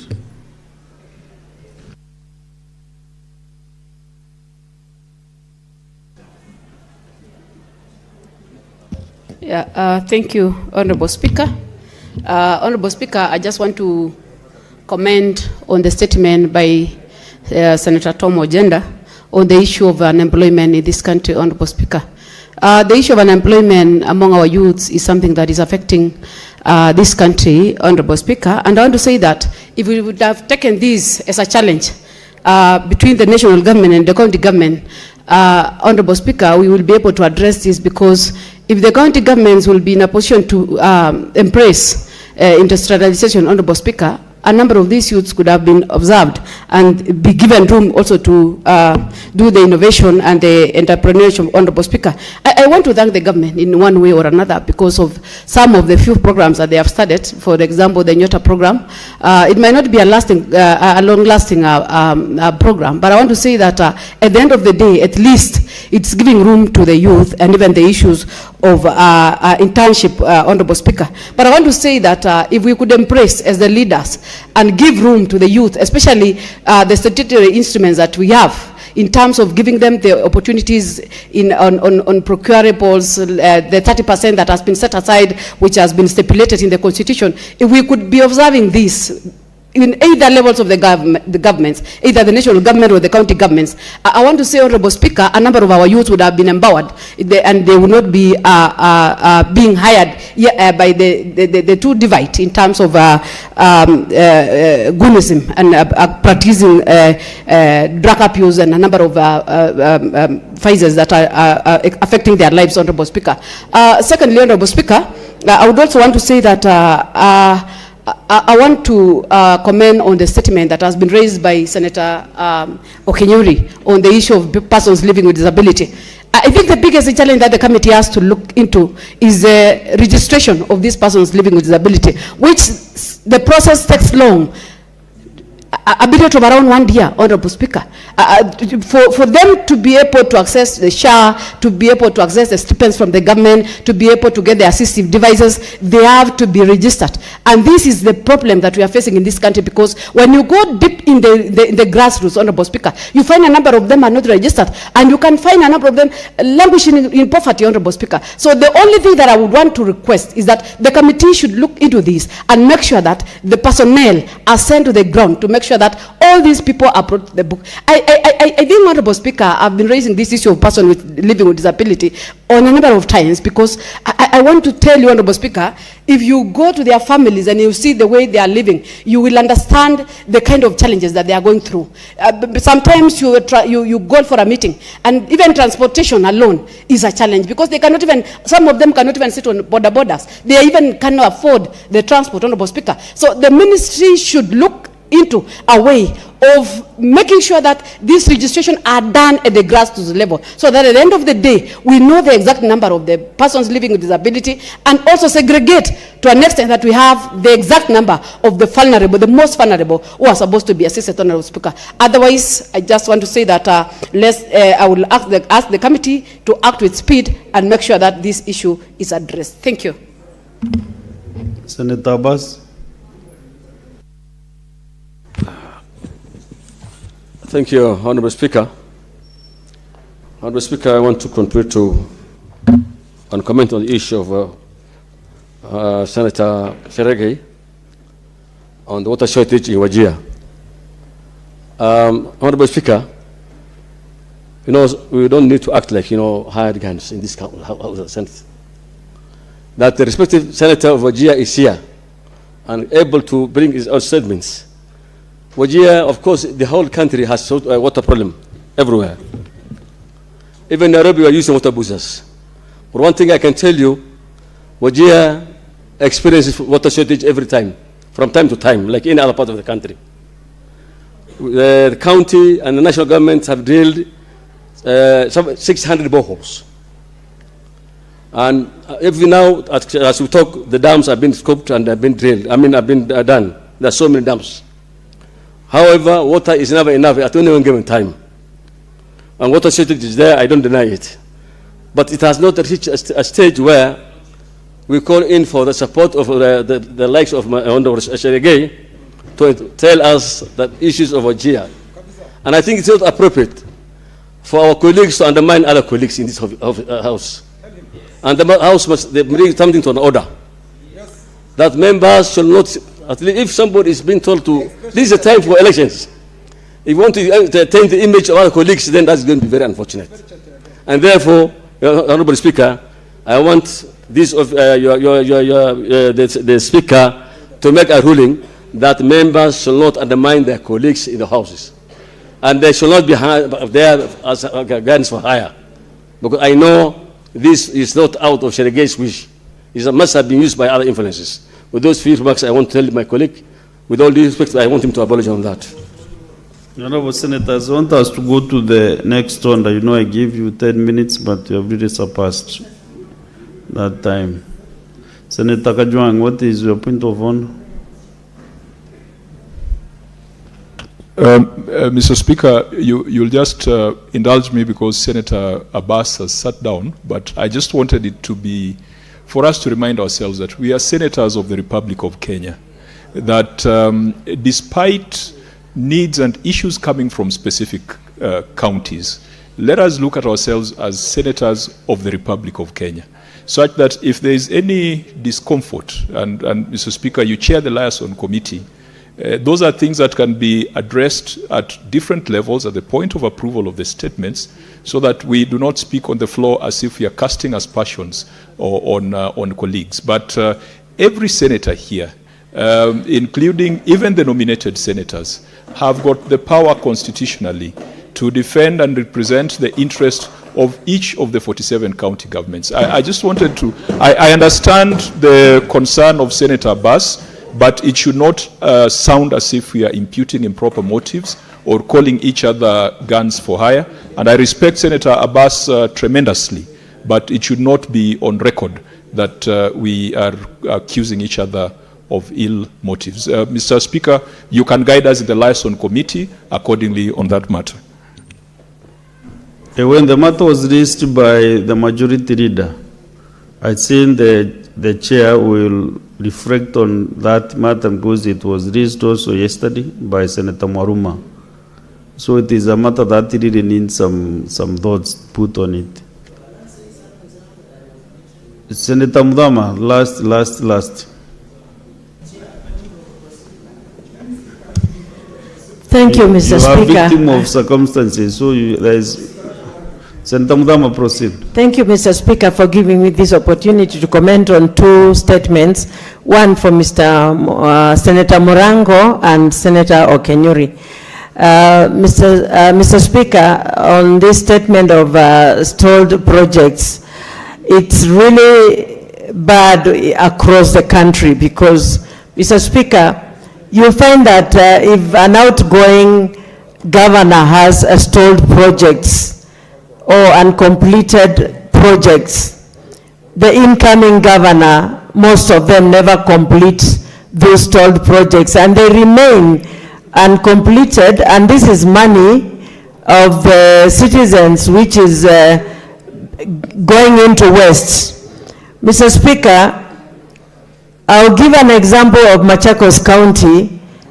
I have a stadium by the name Kinyui Stadium, Mavoko Stadium and Masip Stadium, and so many other stalled projects of dispensaries, you know, a lot of projects which are stalled there, which go from 2013 to date, Mr. Speaker, which is not completed, and money should be allocated to such projects to be completed. On Okenyuri's statement, Mr. Speaker, about the PWDs, it is true across the country, PWDs are really suffering because they should get those identities, cards, to show that they are PWDs, so that even when they are traveling, they can travel freely. When they go to register SHA, they are identified, but majority of them are even being asked to pay for this SHA, and yet they have no money. Those people take care of them even at home. Mr. Speaker, face a lot of suffering, especially the parents, because if it is a total PWD child, that mother will be forced to remain in the house to take care of that child and to protect that child in case of anything. And you find that they cannot even go and work, and then they cannot provide for them, and you find that even medically they are required to provide for them. Mr. Speaker, I support these statements, and I say that the Ministry of Health should dispatch doctors to the ground to go and assess the extent of PWD so that they can issue the cards for them. Thank you, Mr. Speaker. Next on the clerk. Order number 8, motion, reconstitution of select committees of the Senate. Order number 8 is deferred. Next order. Order number 9, the Assisted Reproductive Technology Bill, National Assembly Bills number 61 of 2022, second reading, division. Honorable Senators, I want to reorganize the business as appearing in the order paper. So business appearing as number 9 to 16. All these need division, so they are defined. We go to order number 17. Order number 17, the Public Service Internship Bill, National Assembly Bills number 63 of 2022, second reading. The majority leader, I can't see him around, maybe we defer that business. Order number 18, the Street Naming and Property Addressing System Bill, Senate Bills number 43 of 2024, second reading. Similarly, Senator Fatou Muduro is supposed to move this business, but she's not here, so I defer also that business.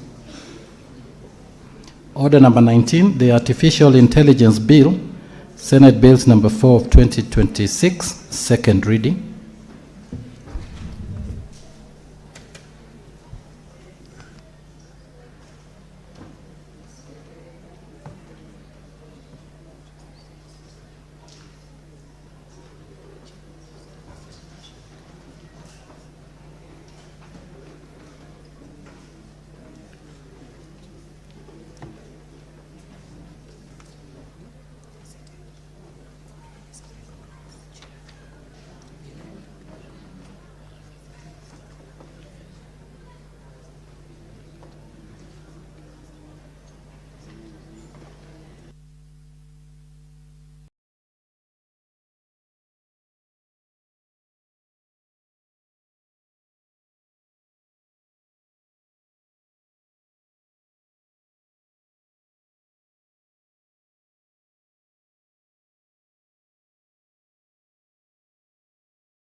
Senator Mwenda Kataya approves the chair.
So, Honorable Senators, business appearing as order number 19 and 20 is defunct. Go to the next order. Senator Catherine Muma. Order number 21, motion, report of the Standing Committee on Devolution and Intergovernmental Relations on the conferment of city status to Thika Municipality. Senator Muma.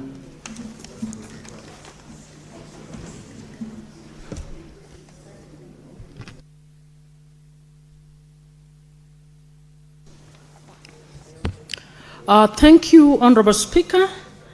Mr. Speaker, I beg to move that the Senate adopts the report of the Standing Committee on Devolution and Intergovernmental Relations on the conferment of the city status to Thika Municipality laid on the table of this Senate on Wednesday, 15th July 2026, and that pursuant to sections 8(6) of the Urban Areas and Cities Act approves the conferment of the city status to Thika Municipality. Mr. Speaker, vide a letter dated 24th June 2025 and referenced CAK 1-1910, volume 210, the clerk of the County Assembly of Kiambu conveyed to the clerk of the Senate the resolution of the County Assembly to adopt the report of the ad hoc committee recommending the conferment of the city status to Thika Municipality.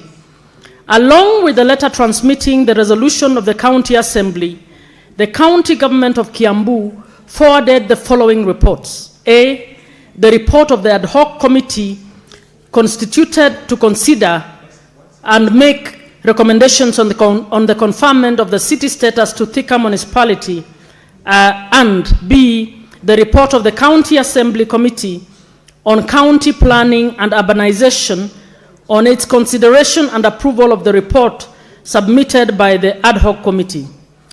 At its sitting held on Tuesday, 15th July 2025, the Speaker of the Senate issued a communication by way of message to the House pursuant to Standing Order 48.3 of the Senate Standing Orders transmitting the resolution of the County Assembly of Kiambu to confer the status of city to Thika municipality.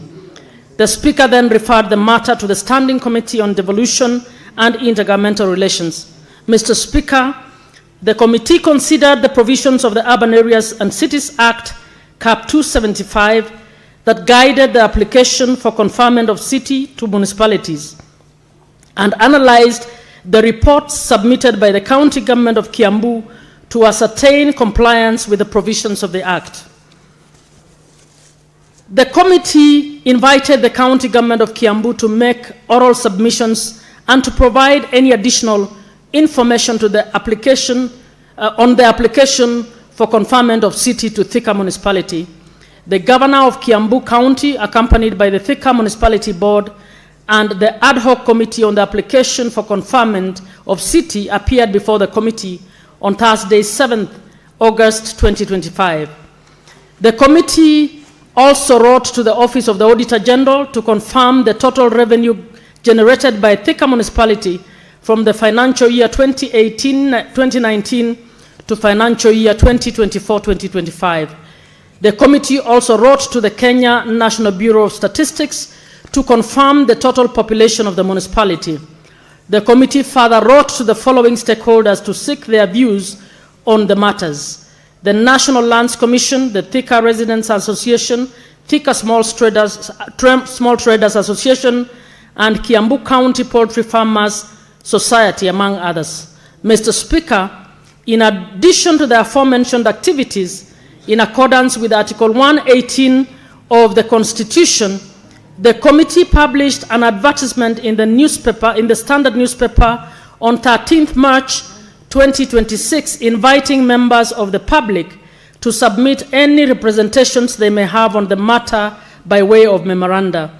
The committee further invited members of the public to a public hearing that was held on Wednesday, 8th April 2026 at Mount Kenya University Graduation Pavilion in Thika. A detailed matrix of all submissions, including concerns raised and recommendations made, is annexed to the report at Annex 4. The committee also conducted a guided inspection of the various amenities and services provided by the municipality to ascertain compliance with the requirements of the first schedule of the Urban Areas and Cities Act, Cap 275. The establishments inspected included Gatitu Road, Rosary Early Childhood Development Education Center, the Kiambu County Level 5, the Thika Stadium, the Mama Ngina People's Park, Thika Water and Sewage Company, Tiwasco, and Thika Fire Station. Additionally, the committee benefited from a comparative analysis of similarly positioned twin cities across other jurisdictions, taking into account Thika's position as in close proximity to Nairobi metropolitan region. Mr. Speaker, following the conclusion of these activities, the committee subjected the application for conferment of city to Thika municipality to the procedural requirements under Section 8 and under Section 8 of the Act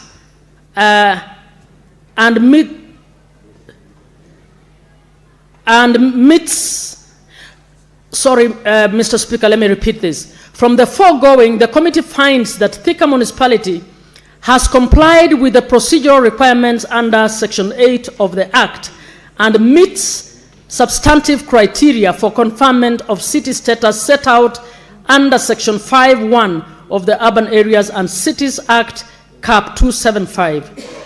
The committee observes that the conferment of the city status to Thika municipality will provide an important platform for accelerated development, improved service delivery, and enhanced local economic growth planning.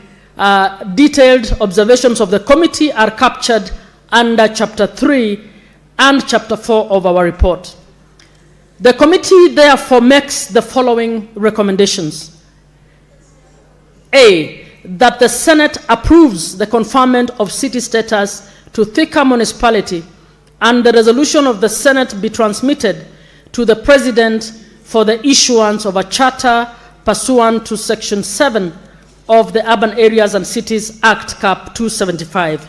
B, that noting the undertakings given by the county government of Kiambu in the course of the committee's inquiry to fully operationalize the facilities and services within the proposed city, the governor of Kiambu County submits to the Senate within 90 days of the conferment of city status work plans for the following. 1, the full operationalization of the public theater and the museum or interpretive center. 2, the enhancement of infrastructure and services within the residential estates, including road networks, drainage systems, flood mitigation, water supply coverage, and solid waste management in line with the matters raised by residents during the public participation process.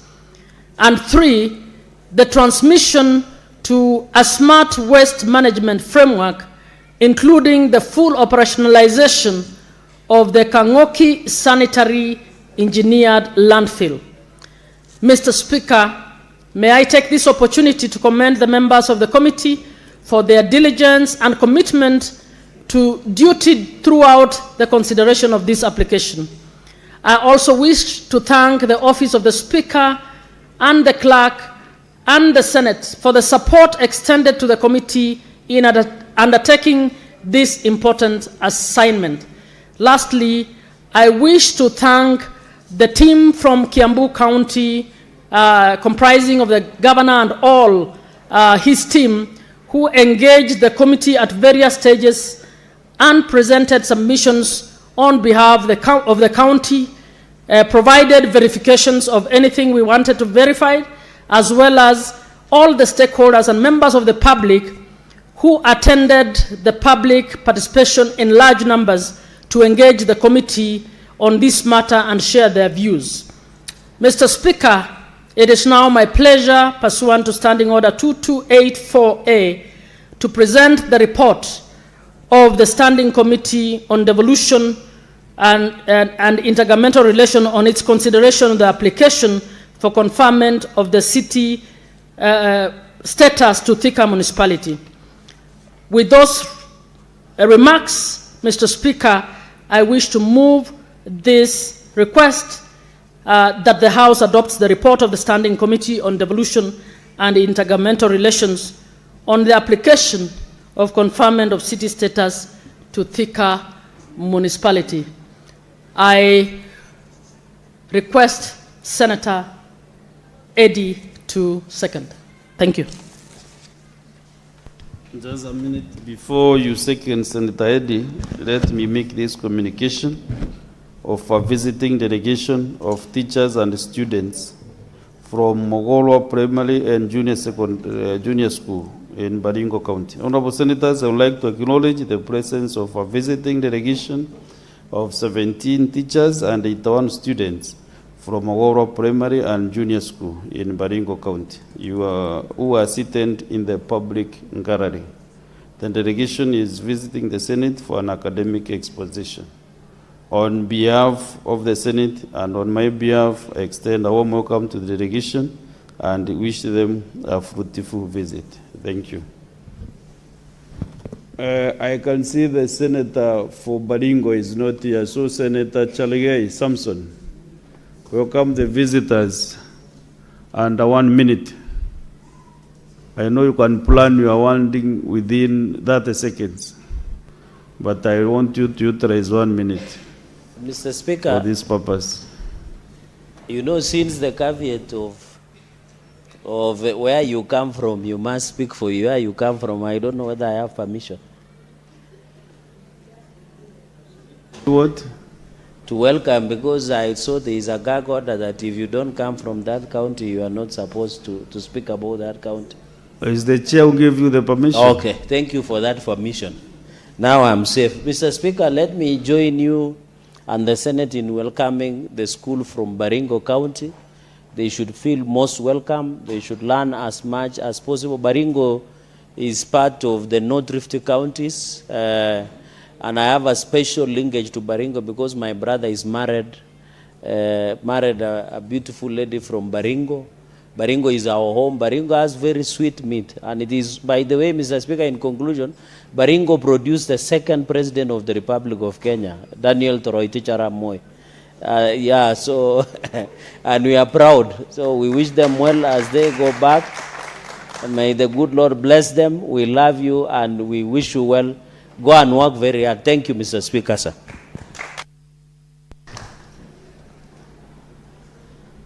Okay. Senator Andy Okech, proceed and second the motion. Mr. Speaker, from the onset, I want to second this motion. And in seconding, also I want to commend the Intergovernmental Relations, the Standing Committee on Devolution and Intergovernmental Relations. I think this is chaired by Senator Abbas, and of course vice chaired by the able Speaker's panel member, Senator Muma. Mr. Speaker, when a committee does a good job, it really delights me. And I want to thank them and also commend them for a good job they have done, together with all the members of the committee. Even in the presentation that has been put here by Senator Muma, it's actually very impressive, Mr. Speaker. Because, Mr. Speaker, the idea of the Urban Areas and Cities Act was not an idea to establish municipalities and cities as another level of government, the way they used to be before. It was there to introduce urban areas and cities as a potential revenue generating stream, as well as a channel of service to the people through these devolved units. And therefore, Mr. Speaker, if you read the Urban Areas and Cities Act, you will realize that the relationship that was intended in the Urban Areas and Cities Act, and also at Article 184 of the Constitution, Mr. Speaker, was that which was to establish municipalities and cities to be an agency to county governments in terms of service delivery, and further to be able to enable bolstering what we would call on-source revenue, Mr. Speaker. Mr. Speaker, in my time as the Vice Chair of CPIC, I've had interactions time without number with Thika municipality, of course through the honor of the Governor, Governor Matangi of Kiambu. And Mr. Speaker, this is one of those municipalities that has been run in the proper way as required by the Urban Areas and Cities Act, Mr. Speaker.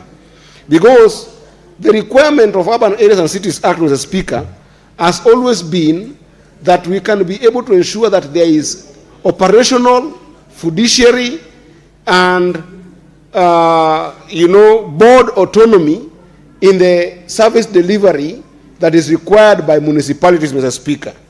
That alone gives me the joy of indicating that we have witnessed the legal compliance by the Governor of Kiambu to make sure that Thika municipalities operate in a certain way that can allow it to grow into a city. And, Mr. Speaker, indeed it has grown.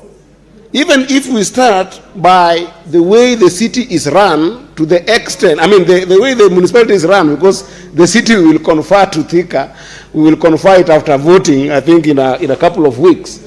But if you look at the way the municipality has been run, first of all, the number of amenities that I've seen in this report are actually true, both in the report and in our interactions with the audit report that we have had on the Thika municipality, Mr. Speaker, to the extent that those municipalities have attracted a certain kind of population to Thika, that if you have to look at what would make a city, Thika municipality merit. Because, Mr. Speaker, under the Urban Areas and Cities Act, a municipality needs to have at least 250,000 people in the population. Because of good services in the municipalities of Thika, Mr. Speaker, can I tell you that today Thika has attracted a bigger population from Nairobi that is now working in the municipality of Thika to the tune of averaging 285,000 to 300,000, Mr. Speaker. Those are people who actually stay within the municipality of Thika. I haven't talked about people who actually commute from Nairobi or commute from Embu or commute from Karatina all the way to Thika to work. This is a municipality that if you add all those numbers, during the day, you are getting to numbers about 600,000 people visiting Thika, both for work and for business. So in terms of population capacity alone, that good services in this municipality has created, this municipality merits to be a city. Mr. Speaker, another part of the city, because I've told you that when we look at the merit of the municipalities, Mr. Speaker, we look at the sustainability in terms of not only being an agency that can be a revenue generator to that particular county as an agency, but also being able to have a plowback mechanism that every single resources that are raised by that municipality can be plowed back to the sustainability of services of that municipality through the board of that municipality, Mr. Speaker. I am proud to say, Mr. Speaker, and this one I can say, Mr. Speaker, that other governors must learn from the governor of Kiambu, Governor Matangi.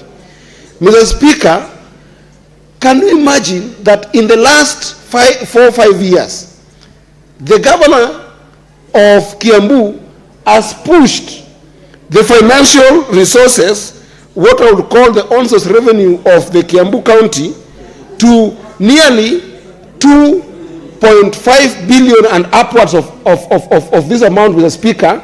And if you look at the spread, you find that Thika owns the bulk of the Thika municipality owns the bulk of this on-source revenue to the tune of about 55%, Mr. Speaker. And Mr. Speaker, is not only that. When you look at the data of Thika municipalities in the last 7 years, Thika municipality has been giving that county an average of about 6.5 billion to 7 billion in those particular years, Mr. Speaker.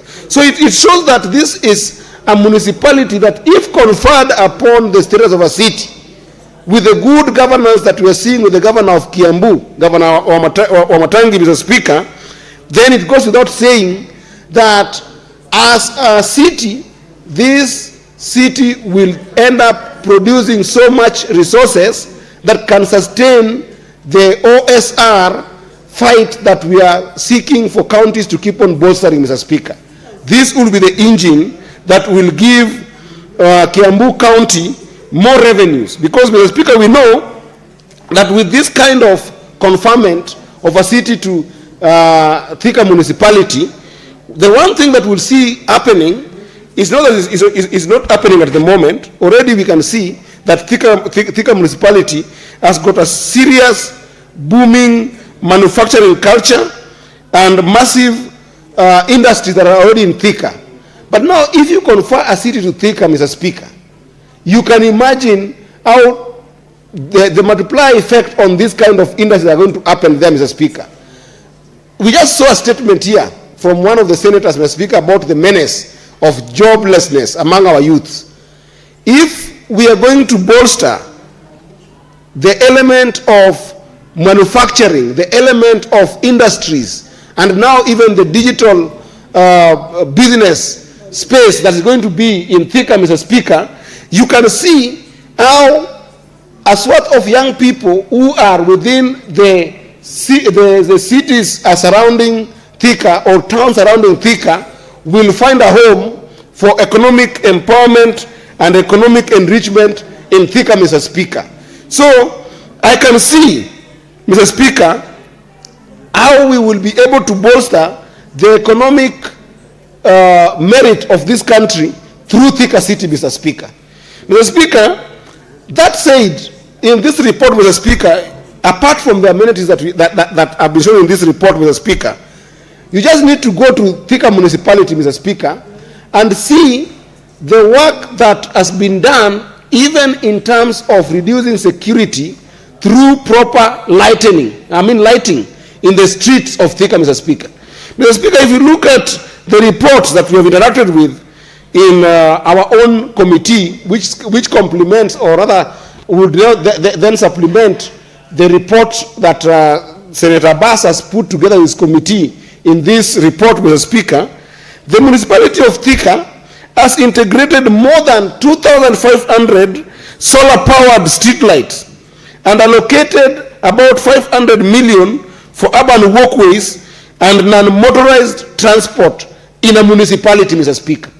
If this is not commendable, Mr. Speaker, what is? What can a governor do, Mr. Speaker? If you can find that a governor has worked so hard together with the board of Thika municipality to have 2,500 solarized and solar-powered street lights, and Mr. Speaker, extended investment in walkways and extended investment in non-motorized transport, the bicycles that we're talking about in this country, Mr. Speaker, better than even Nairobi City, Mr. Speaker. They deserve this conferment, Mr. Speaker. If you want a city that will give us healthy living, where you can say that you're going to ride your bicycles to work, you're going to walk to work, and reduce, life challenges of unhealthy living, Mr. Speaker, that will be Thika City because of what the board has done. And Mr. Speaker, even if you look at the benefits that we talk about strategic placement of a city, of course, all of us here are well conversed with the element of the Thika Highway, Mr. Speaker. This excellent connectivity that you get between the northern corridor and the central Kenya through this, Thika Super Highway, and connecting the Thika Super Highway also connects Thika to one of the Africa's primate cities, Nairobi City, just makes it a timely report for us to consider, Mr. Speaker. And therefore, Mr. Speaker, I want to say, without any fear of contradiction or without any favor to Thika in particular, Mr. Speaker, that this is a very enriching report to our economic blueprint as a country. Because if you can work hard to adopt this report and go a mile further to confer a city status to Thika, Mr. Speaker, I can see how the merit of this country will go in empowering devolution, Mr. Speaker. Mr. Speaker, if you look at utility expansions in Thika municipality, I've actually been impressed both by the agenda of the national government, that is the administration of President William Ruto, and working hand in hand with my brother, Governor Senator Wamatangi, Mr. Speaker. I have seen in Kiambu the expansion of utility infrastructure, Mr. Speaker, whereby Kariminu Dam, which has got storage capacity of about 70 million to 90 million cubic meters of guaranteed water supply, have been put together in this particular municipality. This one I've seen when I'm looking at the report in CPIC, Mr. Speaker. A dam that has got capacity of 70 million to 100 million. What that means, Mr. Speaker, is that, as I've told you, that if Thika municipality has got 300,000 households that are living there, 100,000 of them are connected to water services, Mr. Speaker. Where do you get these numbers across our country? Where do you get these numbers? If you look at some of our counties, Mr. Speaker, like where I come from in Migori County, we have got 4 municipalities, Migori, has got 4 municipalities, Migori, Rongo, Awendo, and Kuria. And all those municipalities, Mr. Speaker, are barely struggling to access water. I have had to deal with a number of municipalities, Mr. Speaker, across this country in CPIC, that if you look at their status of water supply, if you look at all their WSPs, water supply providers, Mr. Speaker, they are barely having 50 to 40% of their revenue from water, meaning that they are producing 60 plus non-revenue water, Mr. Speaker. Yet there is a municipality in this country called Thika Municipality that has got water connectivity to 100,000 households out of its population of about 300,000, Mr. Speaker. Why would we delay this municipality from getting a city? Honorable Senators, I think that this is a timely report, a well-done report, and Mr. Speaker, even if you look at the element of hospitals, which forms a basis for healthy living, Mr. Speaker, Thika has got some of the most important hospitals, Mr. Speaker, that even the people who sometimes get sick from Nairobi depend on, Mr. Speaker. So I want to say, Mr. Speaker, that this is a good report, and it's a report that I hope that this House will appreciate the committee by simply doing one thing: conferring that city status to Thika municipality. And Mr. Speaker, you can imagine if we can do this year, and next year we have got something like the African Cup of Nations being played in this region, we can actually be able to empower Kiambu County to be a good story of one of the counties that through its cities, the way we did it in Eldoret, and when we took sports in Eldoret, Mr. Speaker, we took devolution to Eldoret, it bolstered the income, on-source revenue income of the county of Eldoret by over 15%. We can project that on-source revenue, Mr. Speaker, on Kiambu, but by probably even 30% in the next 1 year or 2 years alone, Mr. Speaker. And Mr. Speaker, this kind of efforts by the Senate are some of the things that we must fight for to make sure that we advance these kind of conversations. Because within Nairobi alone, Mr. Speaker, where we're talking about a potential metropoly in places like Kajiado, I would want to see something like that happening in Kajiado, Mr. Speaker. Let people go to Machakos County, Mr. Speaker. Let this committee go to Machakos County, go to Kajiado, and do this kind of assessment, and then empower these municipalities that are within Nairobi County. Confer to them city status. Let them be autonomously run by city boards, Mr. Speaker. And you will see a booming economy through such effort as a Senate. Let us not shy away in giving the Urban Areas and Cities Act some breath and some life, Mr. Speaker. Because even if you look at Machakos County, Mr. Speaker, one of the biggest hallmark of what we call water service agencies, the Athi Waterworks Agency, Mr. Speaker, is based in Machakos, Mr. Speaker. And more water that are being used in Nairobi come from Machakos. Part of it comes from Kajiado. Most of these projects that come from that we see in Nairobi, Mr. Speaker, are empowered by Kajiado, Thika, and Kiambu at large, and Machakos. We must go to these places, Honorable Senator Abbas. Let's go to these places. Let's do an assessment, and let's come with this assessment and give these places city status that they deserve, and we will see a booming economy in the devolution infrastructure, Mr. Speaker. With that, Mr. Speaker, I wish to second and support and appreciate the governor of Kiambu for the good work he has done, at least in the running of this municipality, and we will, as a Senate, hopefully respect, honor, and appreciate the people of Kiambu for their good effort of industry in Thika by giving them a Thika city in our sitting, perhaps this particular year. I thank you, Mr. Speaker. Now, honorable senators, I propose the question that the Senate adopts the report of the Standing Committee on Devolution and Intergovernmental Relations on the conferment of city status to Thika municipality, laid on the table of the Senate on Wednesday, 15th of July, 2026, and that pursuant to Section 8, Subsection 6 of the Urban Areas and Cities Act, approves the conferment of city status to Thika municipality. Now, honorable members, this motion is now available for contribution, and I'll ask honorable members who've queued to be mindful of your colleagues as you contribute, notwithstanding, of course, the time that the standing order allocates you for your contributions.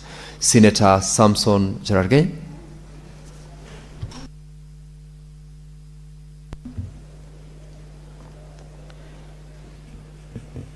Thank you, Mr. Speaker. Sir, I've read the report of Devolution and Intergovernmental Committee, and I've listened to the mover of motion, the distinguished senator who is a member of your presidium, moving.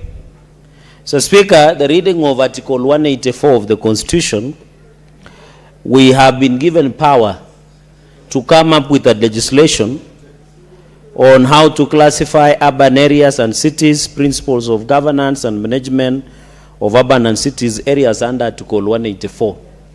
So, Speaker, the powers of Senate in Section 5(6) of the Urban and Cities Act provides for the criteria. One of the criteria to receive the status, if the reading of that Urban and Cities Act is very clear, Mr. Speaker, sir, is you must at least a minimum of 250,000 population. Mr. Speaker, the reading of this report, in my own understanding, the only criteria under Section 5 of Urban and Cities Act that the report that has been tabled before the House by the committee is only on the population. Other criteria or yardsticks provided by Section 5 of the Urban and Cities Act has not been met after reading through it, Mr. Speaker, sir. I appreciate that we still have challenges of cities and urban centers in this country. Even Nairobi is not a going concern. I know most cities struggle. They celebrate by receiving city status. We saw Nakuru. We came to this house. We did Eldoret. Now Kiambu County are proposing Thika. I think what Kiambu needs is not a city. What Kiambu needs is to come up with 2 counties. Because looking at the population and the capacity, we should come out with 2 counties if we ever review the Constitution, to give Kiambu County, to divide into 2 counties. That is what will ensure efficiency of service delivery in terms. Mr. Speaker, some of us who have been to Thika, is so congested. It's so dirty, Mr. Speaker. The jam that when you exit from Garissa, as you try to join Thika Super Highway, is so congested, Mr. Speaker. And the roads are narrow. I was there a few weeks ago. Just like Wayakiwe here, the litter is all over, Mr. Speaker. So we need to be convinced the reading of Section 5 of the Constitution needs to be very clear. We just need not to give city status for the sake of it. We must build cities that we should be proud of. If today you bring a visitor and you decide to take that visitor to Thika and tell them that we want to upgrade Thika to the city, they will be wondering whether the name city has changed, Mr. Speaker. Because even looking at the hospitals that are available there, apart from the huge gridlock of traffic, and I wish, Speaker, when you from MKU, as you come all the way, I'm happy the President has noted that we might end up doing a dueling to decongest Thika town, Mr. Speaker. When we visit there is congestion, poor planning, Mr. Speaker, litter everywhere, dirt everywhere. I remember when I was there 2 weeks ago, there was a meeting of students from the region where you and come from. Even you could see the sewerage spill over. So, Mr. Speaker, we must be serious and ensure that when we want to give a county a city, it must meet the threshold of the Constitution, Mr. Speaker, of Section 5. Mr. Speaker, even the issue of ambulances Even, Mr. Speaker, you need to protect me from the distinguished senator of Machakos. I don't know why she will not wait for her time. Senator Mudama is saying that even Machakos is due. It's due. I think, order Senator Mudama. Order Senator Mudama. Proceed, Senator Cherargei. Order. We'll discuss Machakos when it comes before the House. I'm just on Thika. So, Mr. Speaker, I know Nairobi, to many people, it looks like a huge slum city. In fact, Nairobi should be called slum city. Because when it is raining, the floods are all over, the drainage is poor. Mr. Speaker, the sewerage is not functional. Mr. Speaker, the non-availability, I know there is Carmenu Dam that is supposed to supply water to Thika. But in this report, we have not been ensured that this capacity of population that will be in Thika to access, Mr. Speaker. Even the issue of ambulances, the fire ambulances, Mr. Speaker, which is, and I'm happy you are now sitting and you are a lawyer and you understand what I'm saying under Section 5 of the Urban and Cities Act. We must have fire and ambulances. There is no, and I want to challenge the committee, they went and made the governor in his office, Mr. Speaker. But we need to be told, where this, we need to be told the number of fire station machinery, how many are they, Mr. Speaker? We need to be told the public toilets that are there, the stadium, Mr. Speaker, that is there. You don't just give, Mr. Speaker, city status for the sake of giving it. We need to be told whether traffic lights, I was there are no traffic lights. Unless Wamatangi Kimani, who I saw him advertising himself yesterday in Citizen TV, has put traffic lights today. We must be told a city will only be a city when some of these infrastructures are there, Mr. Speaker. Even looking at, Mr. Speaker, another Section 5, it talks that there must be revenue streams.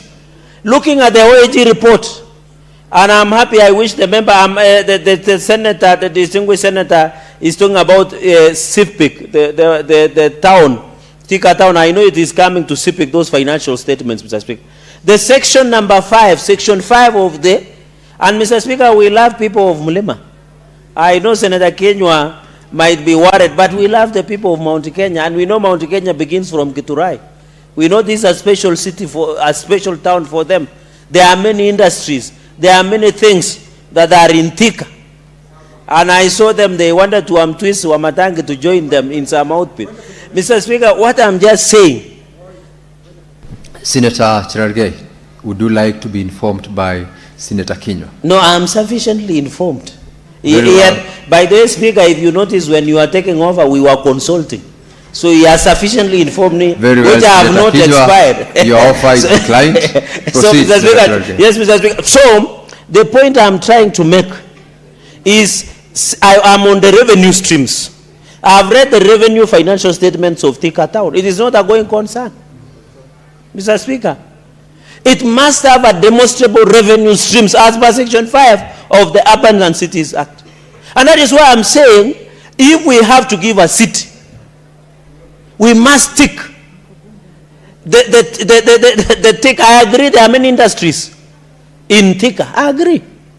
There are many EPZ, they are proposed. There is a Carmenu Dam. There is a proposal by national government to do dwelling into Thika to decongest. I agree. But the basic tenets of cleanliness, Mr. Speaker, even the allegations that some of the hospitals and mortuaries there can smell even to up to 100 meters, the allegations are there, Mr. Speaker.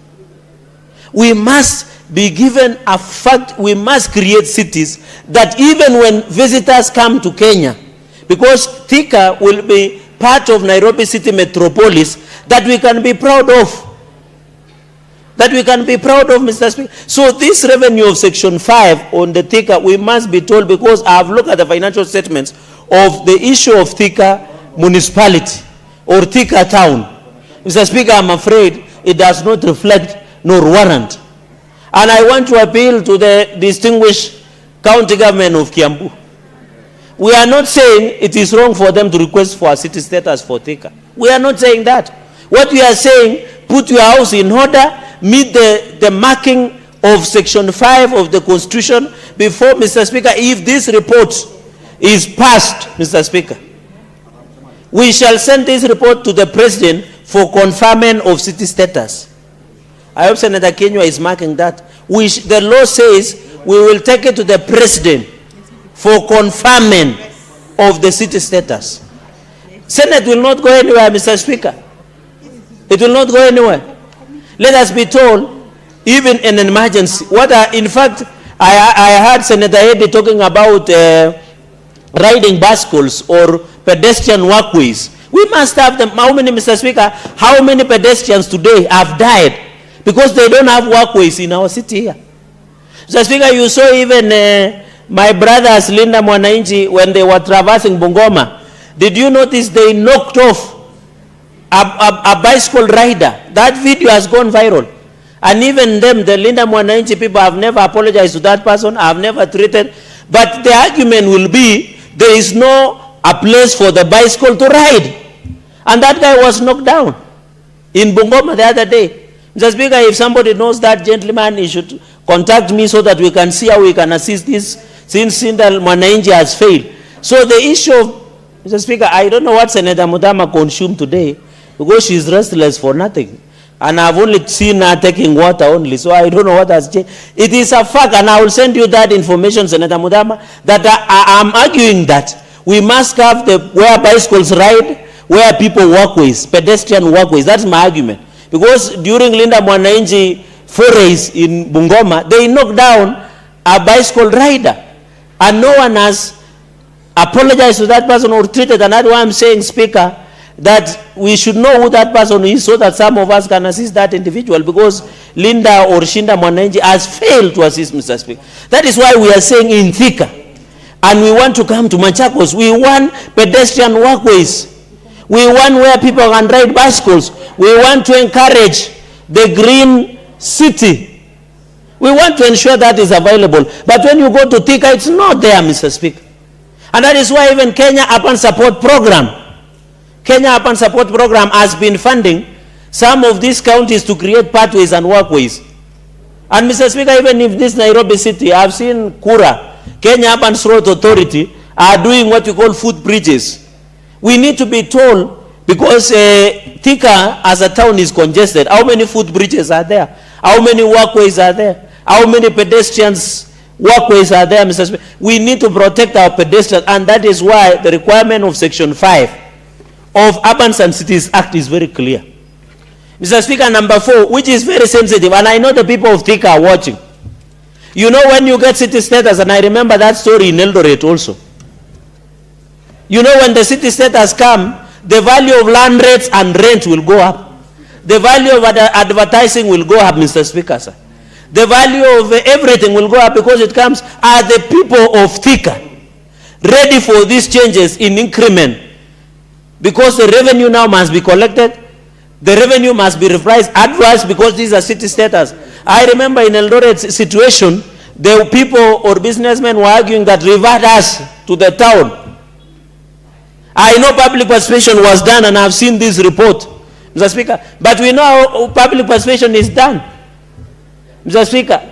People are coached, they are guided, but when this implementation will come, people will be very hesitant, because their rent, their rates, the access to services, it must commensurate to the payment of revenue stream, Mr. Speaker. And therefore, Mr. Speaker, this issue of Section 5 and even Article 184 of the Constitution, we must look at it, Mr. Speaker. Number 4, Mr. Speaker, issue of emergency response. Emergency response. You know, I saw Nairobi, let me use Nairobi because my colleagues understand. We had to create what we call barrows. Embakasi, maybe Westlands, maybe Yalingam, maybe Kilimani. We know the city network, and I saw that they're arguing that it's a railway. That railway is Colonial Railway. It is a railway that is passing that city. It is not a railway like a tram that is being used to transport people within Thika and with the connection to Nairobi, Mr. Speaker. It's more of that was established, Mr. Speaker, because the future, and my prayer is to see Thika become an industrial city. But not now. There are many missing boxes that are to be ticked. When you say railway, what is the functionality? And I remember, on a lighter note, because my brother from Laikipia just came back from a cruise by-election. We had to do a railway between Nairobi and Olkalao and in Nyandarua. Mr. Speaker, we had to do a railway. That the point I'm trying to make is, these renovations that we do, we need to be told if they are light train, which is not the truth. Even this Nairobi, Mr. Speaker. So in the issue of emergency and transportation within the Thika town, we must be told, or we must be equated, that the transport and emergency, how many barrels, we must be told the what we call firefighting engines, the bomberos. You know, Mr. Speaker, when you travel to Brazil and Portuguese, my condolences and empathy to the people of Spain, because they are experiencing a lot of wildfires. How many firemen and women, the bomberos, the Portuguese will call them bomberos, who have been hired, the machines, because if 250,000, and I have said, what Thika, I'm happy, what the only one reason Thika has made in Section 5, just only population. On other things, they are doing below average. And therefore, how many people are being used to respond to emergencies? The bomberos, the firefighters. That is what we want to see as per Section 5 of this Constitution. Before we process this conferment, before we ensure that the President confer the status of the city status, Mr. Speaker. I am aware in the reports that we have done in conclusion, because my time is fast spent, that 30%, and I know Thika is a very strategic town. I've argued that in future, in fact, where we do in other countries, Mr. Speaker, I'm seeing Nairobi should be a business city, although it should be called a slum city. We should do maybe Eldoret like a medical city. We should do Mombasa like tourism city. We do Isiolo as administrative city. We do Thika as an industrial city. There is no city is. We should do Machakos as a capital city and do a state house there. We should go and build state house so that as President Ruto serves second term, he can reside from Machakos, and the senator of that area will be Mudama, and the neighboring governor will be Peris Tobiko. So, Mr. Speaker, what we are just saying, let us follow the law to the letter. Looking at all those conditions, because I don't want to spend, I would plead. I have not even gone to the performance of the county government of Kiambu, because I have sat in County Public Accounts Committee, and I have seen their financial statements. And if you want to know the functionality of a county, you look at financial statement. My sister, Senator Mudama, brought an issue of payroll, fraud in Machakos. It is happening. Even Nandi, ESCC are investing payroll. I remember even in Bomet, you have a matter of human resource. I'm aware clinical officers are on strike. Even, I'm surprised the committee vice chair, Senator Muma, even Senator Garungo Tangwa brought a matter of striking medics. And you have, the committee has not given us way out what became of it. We must be told. Even in my county, the clinical officers are on strike. It has reached a point, and I've seen you have quoted a lot about the health, which is good. You have said there is level 5, level 3, there are many hospitals within Thika sub-county, and you think it is sufficient. But the human resource that was captured in your report has not been attached. You have just noted through the speaker and said it will be reviewed at a later date. You know, those are reasons that will need to convince some of us. Say that as we ensure, Mr. Speaker, as we ensure we bring into this matter, Mr. Speaker. Senator Cherargei, Senator Chimera would like to inform you. Would you like to? No, Mr. Speaker, can I finish, because my time is spent, so that I don't take other captain. Senator you will do it in your submissions. What the chair requires of you is a yes or no. You don't need to discuss. Do you want to be informed? No, with capital N-O. Mr. Speaker, in conclusion, what I'm applying, and you know, is our in-law.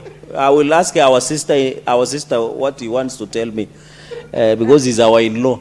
Mr. Speaker, what I'm pleading to the committee, and I have tremendous respect to my learned senior Senator Muma, she has been very working hard, especially in this committee. I know she has handled too many hot potatoes, including the matter of partnership between Nairobi and national government. I have seen you have scheduled for today this sticker. I know devolution has handled a lot of hot potatoes, and you have been always on the seat. It is not too much to ask the county government to review their position, step down this report, let us review. Let us review. Let us give them chance. There is no problem. It is my aim, it is my belief. Because if it comes the way it comes, I am afraid as the report you have presented and persuasion you have given us, I will be able to decline. And this is the first time Senator Monteti is speaking in this house. I yield back and I oppose the report. Senator Mudama.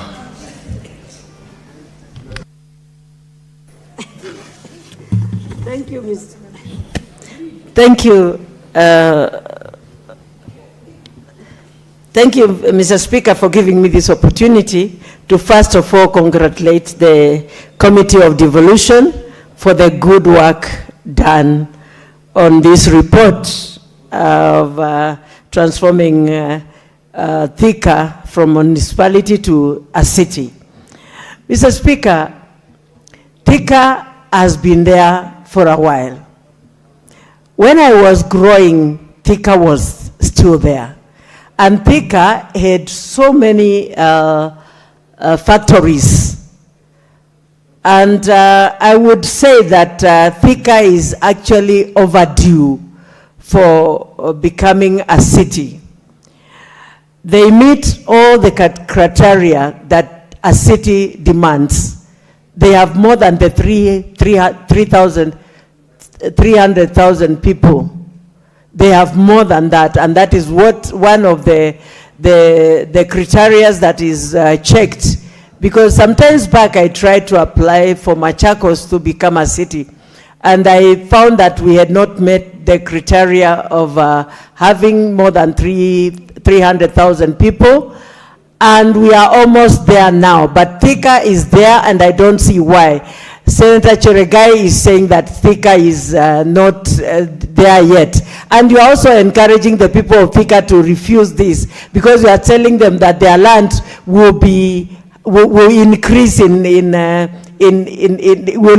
in prices, which will be very good for them, because they will be selling the land. They will not be buying, but they will be selling to you, Cheregai, and many others who would run to go and stay in Thika. And so that is something that Thika people should be encouraged to be very happy about Thika being a city. Cheregai, this senator, this this report is ready.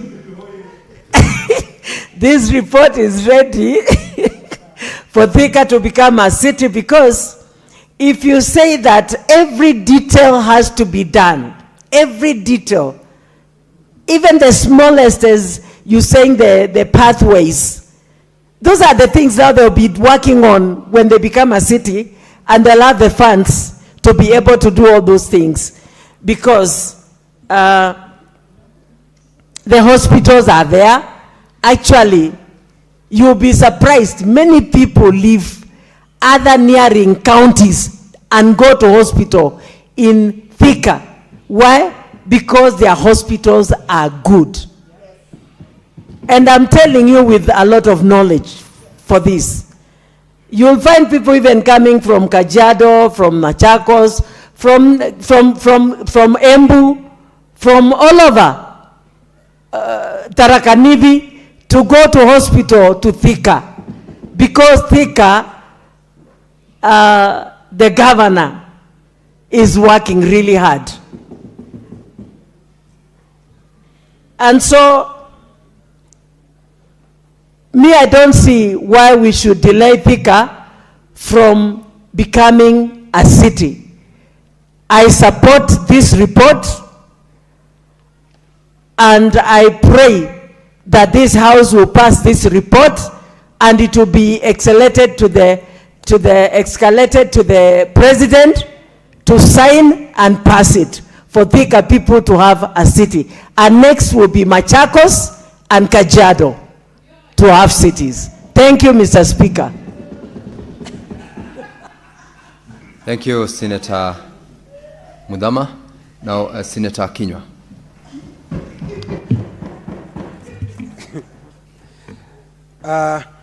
Kuanzia mwanzo, Bwana Spika, nataka kupongeza kamati ya ugatuzi ambayo wamefanya kazi kwa uwerendi, na hasa nikijua kwamba anayeongoza katika kamati hiyo Senator Muma ni mtu aliyebombea katika kazi yake, na najua wameifanya kwa uadilifu na uzoefu mkuu.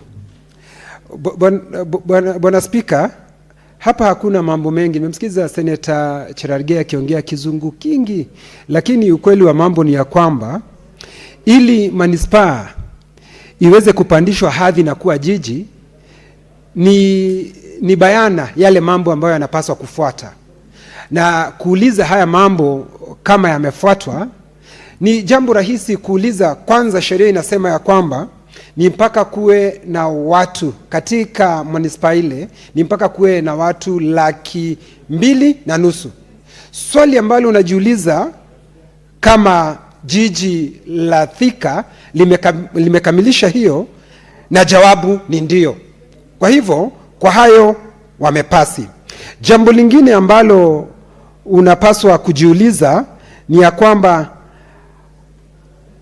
ule mji wa Thika kifedha na mapato yake iko namna gani? Bwana Spika, inajulikana wazi ya kwamba Thika ni kitovu cha viwanda katika Jamhuri ya Kenya. Unaweza kuilinganisha na Birmingham, Bwana Spika. Kwa miaka 7 iliyopita, Thika wamekusanya zaidi ya bilioni 6.4, Bwana Spika. Hiyo ni kiwango cha kutosha kusema kwamba mapato yao yanaweza kuikimu hilo jiji. Bwana Spika, jambo ambalo ningetaka Senator Cherargei wa kutoka Nandi asikie ni ya kwamba jiji la Thika litakuwa la 6 tukikubali. Kwa sababu la kwanza ni Nairobi, pili Mombasa, Kisumu, Nakuru na Eldoret. Ya mwisho ni Eldoret. Na hii nikilinganisha naona ya kwamba Thika ikifanywa iwe mji mkuu, ndio wakati huo tunapata Rigathi Gachagua atakuwa rais wa 6. Ina mambo mingi inamaanisha. Bwana Spika, vile vile Bwana Spika Order, honorable members. Order, honorable senators. Bwana Spika, order, honorable senators. What's your point Bwana of order, Spika, Senator tukiangalia miundo Senator Kinyua, miundo mbinu na huduma. Senator Kinyua, take your seat. What's your point of order, Senator Karen Nyama? Mr. Speaker, is it in order for Senator Kinyua to claim that an impeached deputy president can run for president and be the 6th president of this country, Mr. Speaker? Is he in order? Senator Kinyua, Senator Karen Nyama, Senator Cherargei, order please. Senator Karen Nyama, you are aware that this is a matter that is still active in court. Despite the decision of the High Court, there is actually a matter that was ongoing today in the Court of Appeal, and that decision is still within the judiciary. You have therefore raised a point of order which I am overruling, and I allow Senator Kinyua to proceed. Senator Kinyua, confine your arguments to the motion that is before the House. Asante Bwana Spika, na kwa sababu wewe ni wakili, Bwana Spika, nakubaliana na wewe. Kwa hivyo Bwana Spika, tunaangalia mambo ya miundo msingi. Ukiangalia Thika, Bwana Spika, kuna zimamoto, Bwana Spika, zile ambazo zinatakikana.